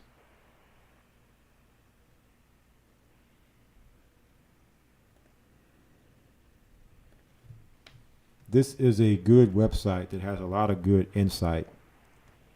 VigilantCitizen.com. Okay, you have a article here, Order Out of Chaos, what we've been talking about tonight on this broadcast, Hegelian Dialectic, how the elite's plans were foretold in popular culture. Okay, the devil must foretell and show his hand before it happens. The core philosophy of the occult elite and its plans for humanity are hidden in plain sight from famous landmarks. What else do you have here? Bill Gates calls for a digital certificate to identify who received COVID-19 vaccine. COVID-19 lockdown, a global human experiment. How about this? How the movie Contagion laid the blueprint for the coronavirus outbreak. Okay, but what I want to go into is an article we've talked about before.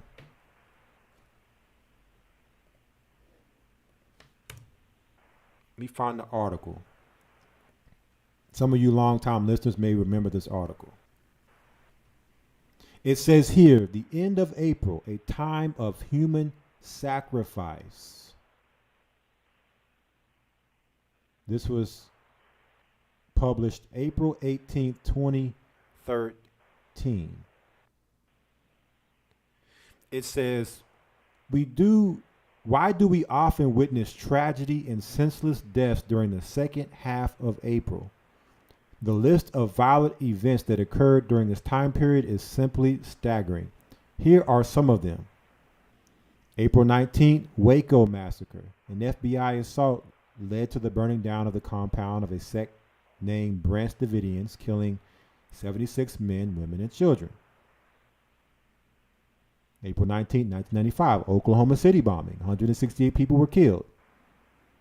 April 20th, 1999, Columbine High School massacre. 13 people murdered, 21 injured. April 16th, 2017, Virginia Tech massacre. 32 killed, 17 injured. April 16th, 2013, Boston Marathon explosions. 3 killed, 107 injured. April 18th, 2013, fertilizer plant explosion. Texas. 5 to 15 killed. Notice that this event occurred almost exactly 20 years after the Waco massacre, which is in the same area.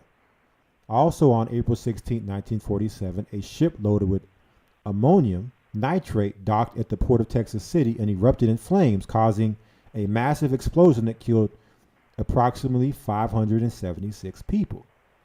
So here we are, it's April 10th, 2020. Been a very eventful year so far. Actually, before the year began, it was eventful with all the stuff in the news about Black Hebrew Israelites. And these events happened during the third week of April. And we're coming upon the third week of April now. Why do these things happen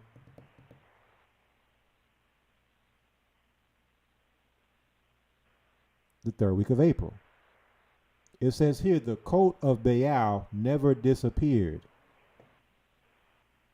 Throughout many centuries and across many civilizations, the second half of April has always been a time of blood sacrifice.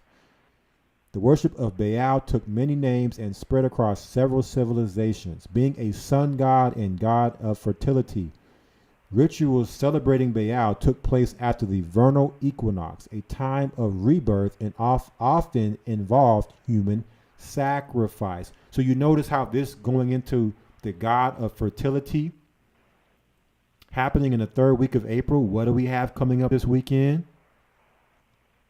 You guessed it, brothers and sisters, Easter, which is dealing with the goddess Ishtar of fertility. So don't be shocked or surprised that following Easter, you don't see an event happen. False flag, hoax, or real. And I'm not saying anything is going to happen. But with all the other things we're talking about here, with Iran, you know, the sneak attack, the ships going to Venezuela, don't be surprised if you see something that triggers to get this war started. What better time than now than to do something like that? What better time to bring the economy back? Because during all depressions, always a war follows. The Great Depression happened in 1929. What followed? World War II. Because all manufacturing and those type of things now go up, are in demand. People are needed to work. So if you don't have a job, you're unemployed, we got a job for you. Everybody get patriotic around their country, as everybody is now pretty much back in the country that they're from. Like Isaiah 13 tells us.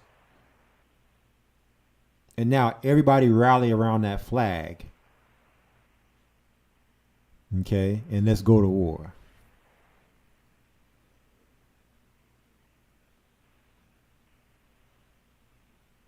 You have the Encyclopedia Mythica talking about Baal, talking about it being a blood sacrifice time. Of course, the Bible talks about it, Jeremiah 19:5. To burning their children in the fire, to Baal.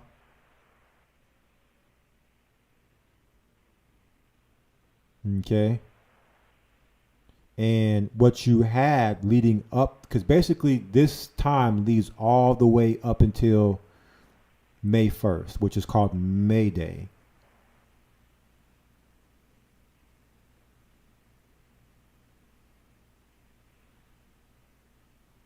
Okay. Okay, that page is no longer there. But there was an article here. It used to be an article about bin Laden, who was supposedly killed on May 1st. But what you have starting April 19th, you have a 13-day fire sacrifice to the god, I believe it's spelled Imblog, Imblog. Let me see if I can find it on Google.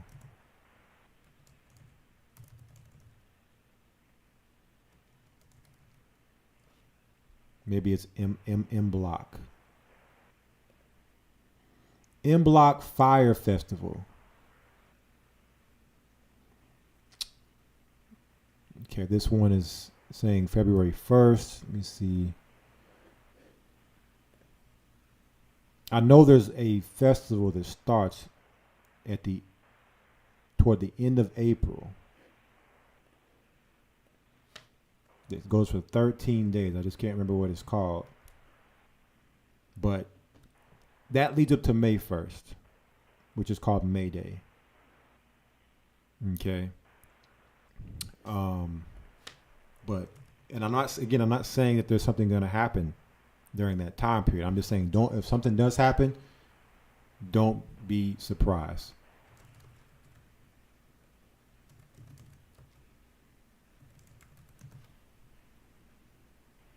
Okay. I guess it's just called Beltane.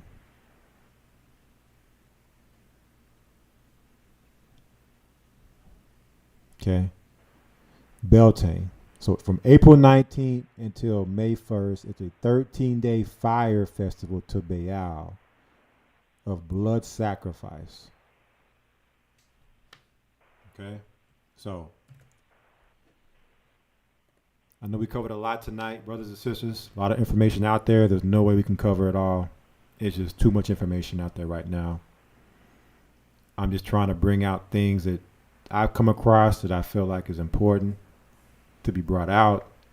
Some of the things have already been spoken about in previous lessons, previous elders, and by the main church YouTube channel, A Gathering 144. So I try to cover some different angles that maybe are in the same realm of news, but maybe different storylines and angles to try to, more thoroughly cover these particular subjects and these topics. So that's it on tonight's news.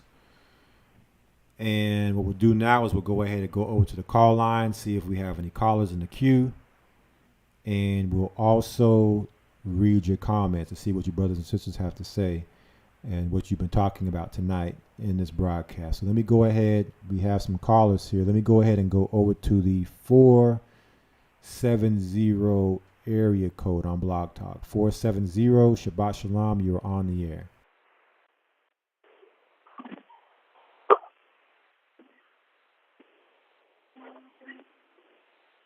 Shabbat Shalom, you're on the air. Can you hear me? Oh, hello. Yes, you're live. Hello. Afternoon. Good night. I'm sorry. Okay. Well, yes, you wanted to speak? Hello. Yeah.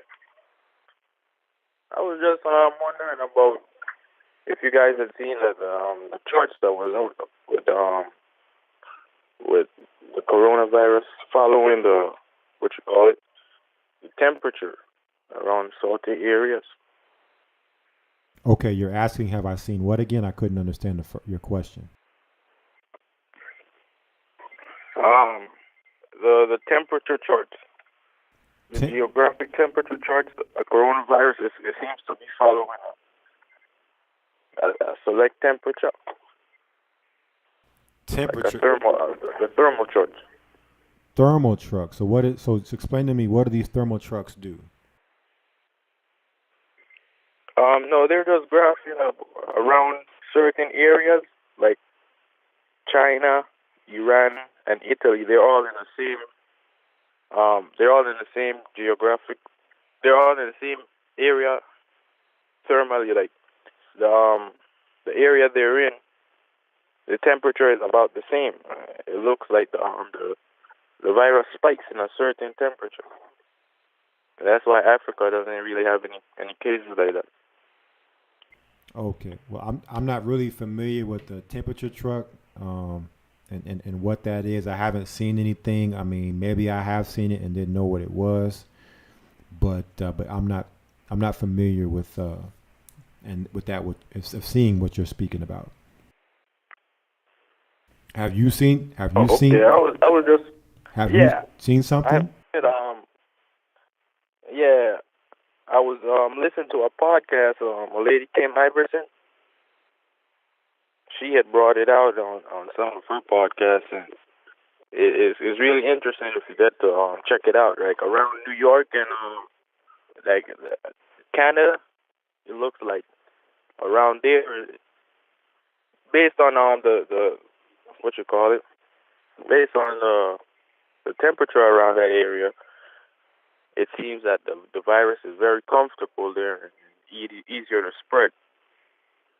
And the lady was even going into the fact that being that it's colder right now, maybe later on in the year when it gets a little warmer, it might spread down to Africa. And they were already saying that in Chicago, African Americans were disproportionately getting the virus. So it might be even worse in a couple of months for us, Yeah, I mean it's at this point it's a it's more so of a storyline that they're using and creating. I wouldn't more so get caught up on any type of idea of a virus spreading or any of those type of things, so that you don't get caught up and fall into their narrative. because really all a disease or a sickness is a demon. So there's many demons, many different names. You can call a sickness whatever name you want to give it. But when you look at the numbers of what's going on with the people that they're saying have died from corona, they're far less than what the flu deaths cause each year. And they're now diagnosing and giving people corona for everything. Doesn't matter. You break your leg and die, they'll say you died from coronavirus. Or if your leg got broke, they'll say coronavirus must have broke your leg. Your bones were weak because you had coronavirus. So everything now is coronavirus. To where they're not even testing people. They're just saying, oh, well, if you have any type of symptom, doesn't matter what it is. A fever, a headache. Yeah. It's coronavirus. Everything is now being labeled that. So that's the mind that we should really more so have when it comes to this. But have you seen anything? I know you said you were listening to somebody talking about temperature trucks. Have you seen anything? No, not a thing. Are you're saying chart? All I've seen is what do you mean if based on people catching it around me or the charts itself? Okay, you're saying a chart, a temperature chart. It's a thermal chart. It's graphing the different temperatures in different geographical areas, and it seems that where the temperature is kind of cold but not too cold, the virus seems to like it. It seems to have higher numbers around that area. Right. We'll know that diseases, they thrive more in the cooler temperatures. It just so that I would just take from that those people that are getting sick, there's more people getting sick in cooler regions, but that doesn't mean it's corona. That just means that they're being diagnosed with corona. Whatever symptoms they got, they're just saying, okay, you got corona. You see what I'm saying? So it just means there's more opportunity to put the corona label on somebody in a cooler region, because sicknesses usually thrive in cooler conditions. So you thinking around summertime we might see a fall in the cases? Say that again? Do you think around summertime we might see a little fall in the cases based on the heat? Yeah, there'll be less people getting sick, therefore less corona opportunists to label people with having corona. And so summertime it'll be harder to label people with this because people won't be sick. And then probably by the end of summer they'll say, okay, we have a hold on it now, we're going to go ahead and open things back up. Here are the measures that are now in place, but then we're going back into the fall. It's going to get cool again. So then they could look to really clamp down maybe toward the end of this year, early winter, late fall, but we'll see. Right now, we're all just playing the waiting game to see what happens next. So, yeah, all right, man. Good talking to you. All right, you too. Thanks for calling in and supporting the show. Bless you and Shabbat Shalom. All right, bless you too, brother. All right, let's go over to the 314 area code. Last four digits, 8624. 314, Shabbat Shalom. You're on the air. All right, Shalom. Shabbat Shalom, Elder. Shabbat Shalom. Can you hear me? Oh, okay. Well, this is Mawara, formerly known as Sister Tara, here in Dallas. First and foremost, I must say you are looking mighty dapper with your new glasses on. So, Shabbat Shalom this evening to you as well. A couple of things I did want to bring out. Some people who know me, I work for one of the largest insurance companies. And a couple of things that I don't think people may know yet is there is a huge bailout that's coming for the provider. Which is kind of interesting because they're coming up with hundreds of millions of dollars that they're, to give to providers for the lost wages during the corona, outbreak, whether it was surgeries that you couldn't have or you couldn't do because of the lockdown, or more money you spent for the safety measures for your staff, whatever it may be. But one of the things that's interesting is that nobody's talking about the millions and millions upon millions and billions of dollars that people are getting ready to get soaked for, the actual patient. For one, they're talking about, we're making it open for people to get multiple months of medication, but you still have to hit the deductible for that. And people aren't working with the income in their homes have, decreased or cut down, whatever. So there's no relief in sight for them. We already showed in one of the videos earlier that people are out of work, so they've lost insurance altogether. The other thing is many of the claims that come through, even though from the doctors, they will have corona on them somewhere, but they're still going to be paid out based on whatever their comorbidities are. So if I come into the doctor's office, I'm coughing, I'm sneezing, whatever the case may be, I think I may have been exposed. Well, they're going to look at your history. You have a history of COPD, or you have a history of diabetes or high blood pressure, or you take medications that lead to or have those kind of side effects on there. So on the actual claim that they're going to submit, it's not going to say COVID-19, not at least in the first position. It might have it kind of down like, there was a suspicion of it, but they can't say that you were actually COVID. So that means it's going to hit your deductible. It's going to hit your co-insurance. It's going to hit your, you having to pay for it. So that was some of the things I think people need to kind of be aware of. So what you're speaking to is more so from the health insurance side of things, that when it comes to it all, that you still have to pay that deductible out when it comes to like doctor visits, right? Right. Now, on the surface, they're saying, we're going to cover everything, the treatment for, corona and things like that. And maybe down the end, they'll be able to figure out how to do it. But as of now, that's not the case. We're telling doctors that when you submit your claim, put on there the diagnosis that's consistent with the symptoms that the person presented to the office for.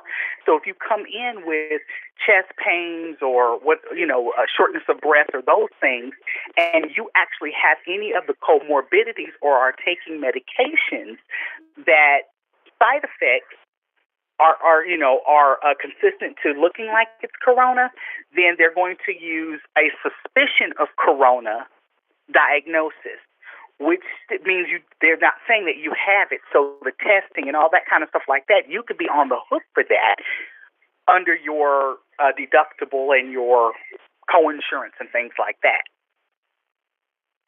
So, the money is going to come out of your pocket at the end for many different types of plans. Now, some are a little better than others, so it's not all plans. I would just tell everybody, make sure you really look at your policy and how it's written before you jump up and run down there and say, I think I may have it.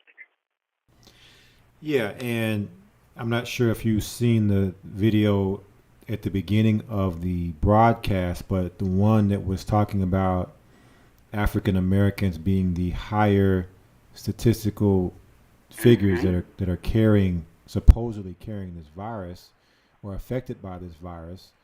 It was talking about the health care and people losing their jobs, and the fact that now when it comes to paying the money out for when it comes to doctor visits and these type of things, it's just going to be more and more debt. So you're basically just bringing out the fact that be careful, because when you go to the doctor, be careful of your co-pays and your these actual fees that you have to pay, that it's going to hit you in the pockets, basically. And like I said, a lot of our plans have very high deductibles on them. So, and they're waiving, under COVID-19, they're waiving where doctors would have to do prior authorization before they did certain radiological or diagnostic tests. They had to get, insurance or prior authorization for. Well, now they've waived that. So you can go in, cough a couple times, and they're going to say, oh, well, we need to do an MRI, a CAT scan, a PET scan, 2 X-ray. They can just run it up. Well, if it's not a confirmed case of COVID-19, then you could be on the hook for that. And one last little piece about that, there's absolutely no way that it could ever have COVID-19 as a diagnosis, because most providers get their claims in within 2 weeks of the date of service. Within 2 weeks of the date of service, the provider has submitted their claim. Well, it takes 3 to 4 weeks to get the results for the COVID-19 test back. Right. So even the timelines don't make sense as far as the time it takes to get tested and then get the results back, and then also the time in which you would get your claim or get the actual response. Yeah. Mm-hmm. Yeah. So that's what I wanted to share, that that it's an impossibility. So people are walking in and they're coming out, going home and saying, oh, the doctor said I may have COVID-19, or I was diagnosed with it. Well, you don't know that yet, because it's going to take 3 or 4 weeks for that test to even come back to determine if you were actually, positive for it. Right. And that's it. Thank you. Yeah, and that's a point. And I don't know if you saw the video Elder Ricard did earlier today, but he actually showed the sister. They're not even testing people anymore. It's just, if you have the symptoms, you have the virus, and they're just diagnosing people based upon the symptoms and just saying that they have it and putting it down in their medical records that they have it without even doing any testing, period. But if they are going to do a test, it's going to take time for that test to go in and come back and give you results to say whether or not you have that. There's a whole nother line. This goes deeper when you talk about the testing set up to where the tests are actually rigged to come back with results to say that you do have it. So there's many layers to that, and brothers and sisters just have to be aware of all these layers and what they're dealing with whenever you deal with that particular system. We're talking about the healthcare system. Absolutely. And I want to tell one last thing. Keep an eye on what they're trying to do with these antibody tests, because that's the next big wave. And I have several articles. I'll actually forward those to you if you'd like. But there's a lot of articles where they're basically priming the pump to say that if you want to come back to work or whatever, these are, we want to test you for certain antibodies, which would show whether or not you've already had the virus and been exposed to it, in which case you would have developed certain antibodies because you survived it, or if you need to be vaccinated or whatever. So I'm watching that kind of thing unfold to see where that's going to go. So I'll send you some information on it, kind of take a look and see what you think on it. Okay, yeah, and Tawada for calling in and giving the information and the insight. Continue to keep your eyes open on those things, and as you find out more, definitely, what you're seeing in the realm of where you're working, it's always can be used beneficially for our people. So, but yet Tawada for the support and calling in with that information. Absolutely. Be blessed. Okay, you too. Bless you, and Shabbat Shalom. Shalom. Okay, so we're getting near to the end of our broadcast, brothers and sisters. I'm not going to be able to go through the comments tonight, but the call lines are still open if you'd like to speak. The guest calling number is 515-605-9327. I will take calls for a little bit longer. Just press the number 1. If you're in Blog Talk, it'll bring you into the queue, and we'll take your call. We have been on a long time, going on 3 hours tonight, so wish could go through all the comments tonight, but we're already pushing up against the hour here, third hour, so.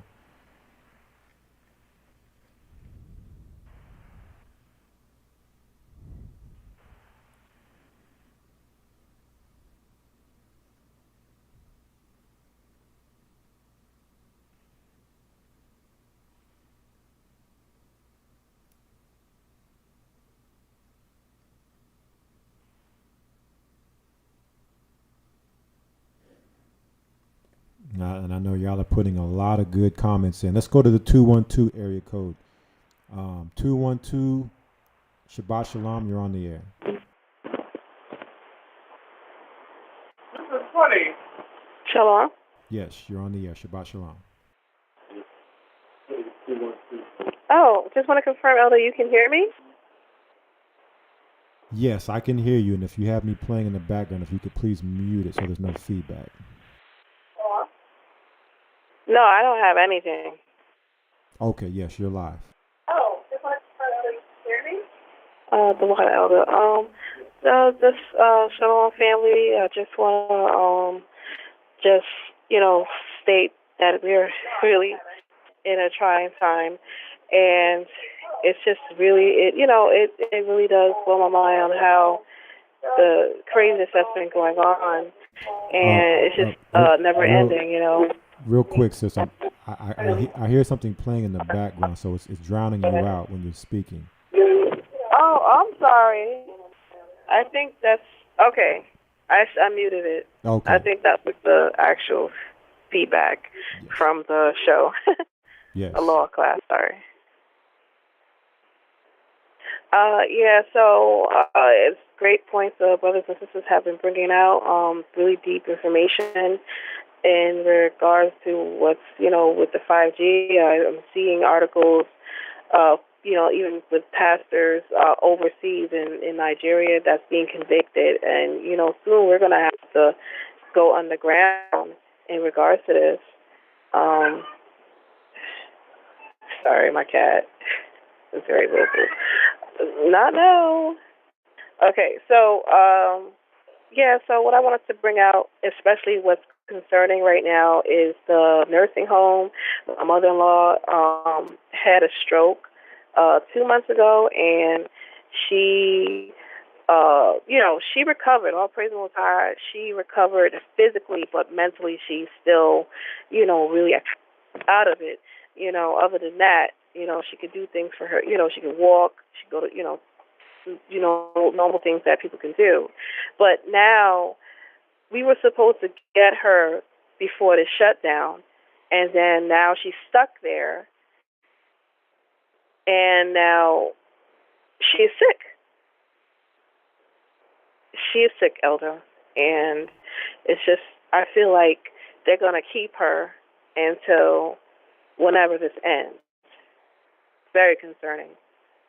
You were the one that you called in Wednesday night and also spoke about that? Oh no, Elder. This is my first time ever calling on Blog Talk. Okay, well there's somebody else then who has a similar story about their family who had something happen to them health wise, and they're in there now, and was concerned. Maybe it was just I heard it from somebody else talking, but definitely sorry to hear that. We'll keep prayers up for her, and that she's well for her time there, and that she makes it out ASAP. And are you able to be in any type of communication with her? Con, all praise the Most High. We do. We speak to her every day. Okay, so you've been speaking to her. So yeah, definitely, keep those channels of communication going and be there for support, which I know you're doing, and just just keep an eye out, because keep warning and those type of things, because in these hospitals there's a lot of crazy stuff going on, because these doctors are being pressured. And not only being pressured, they're being incentivized, where they're being told they're getting incentives for doing certain things, administering certain things, diagnosing certain things. So, the more. Oh, and I saw that video of the.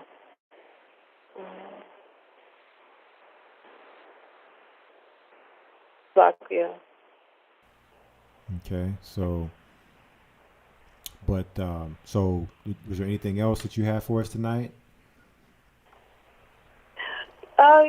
Yeah. In regards to the whatever's going on with us, because our family we always get conflicted with some kind of sickness or ailment, and we do try to do our best to keep our health up. but something always happens. It's just the way it is with us. We are trying our best to stay out of the hospitals because we know what's going on, and we're trying to do our best to keep our health up. But there are some issues, and we just have to pray over that because, hospitals or even, I heard doctors so far, some people say it has been okay, but hospitals definitely stay away from. But the water for allowing me to speak, Elder, and you enjoy your night, okay? Everybody else, enjoy your night. Okay, well, thank you and bless you and Shabbat Shalom. You too. All right, we have about 5 minutes left before we end the broadcast. 5 minutes left. The guest calling number 515-605-9327. If you'd like to get in, you'd like to speak, you have a question, comment, you want to share some news, that's the call-in number. Press 1, and we'll take your call before we end this broadcast.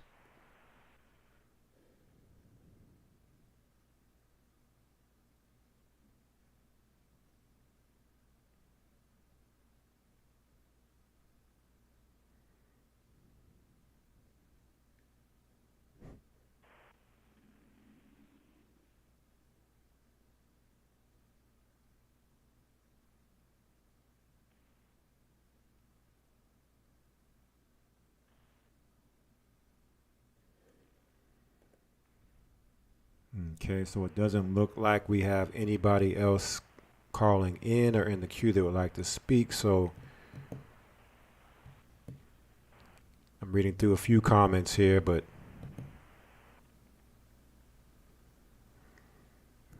we are coming to an end of this broadcast. Okay, so I want to say bless you all, and again, thank you for your support for this broadcast. Without you, we would not be here to bring forth this information. You are, the part of the driving force that keeps us coming back and continuing to inform our people, encourage our people, and uplift our people during these times as well as other times.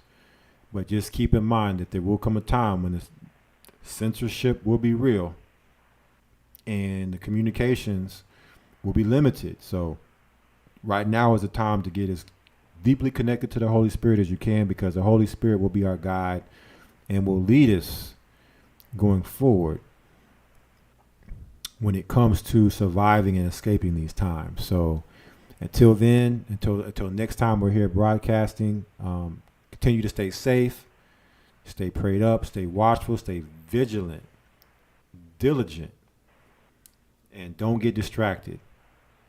And continue to keep finding the news and information of what's going on, and continue to keep sharing it. Information and knowledge is power. All right. And always remember, brothers and sisters, we will get the kingdom next. Okay. We will be in Zion when it's all said and done, celebrating and talking about how we made it through all of this. So keep that in the forefront of your mind. All right. Kwam Yasharallah and Shabbat Shalom.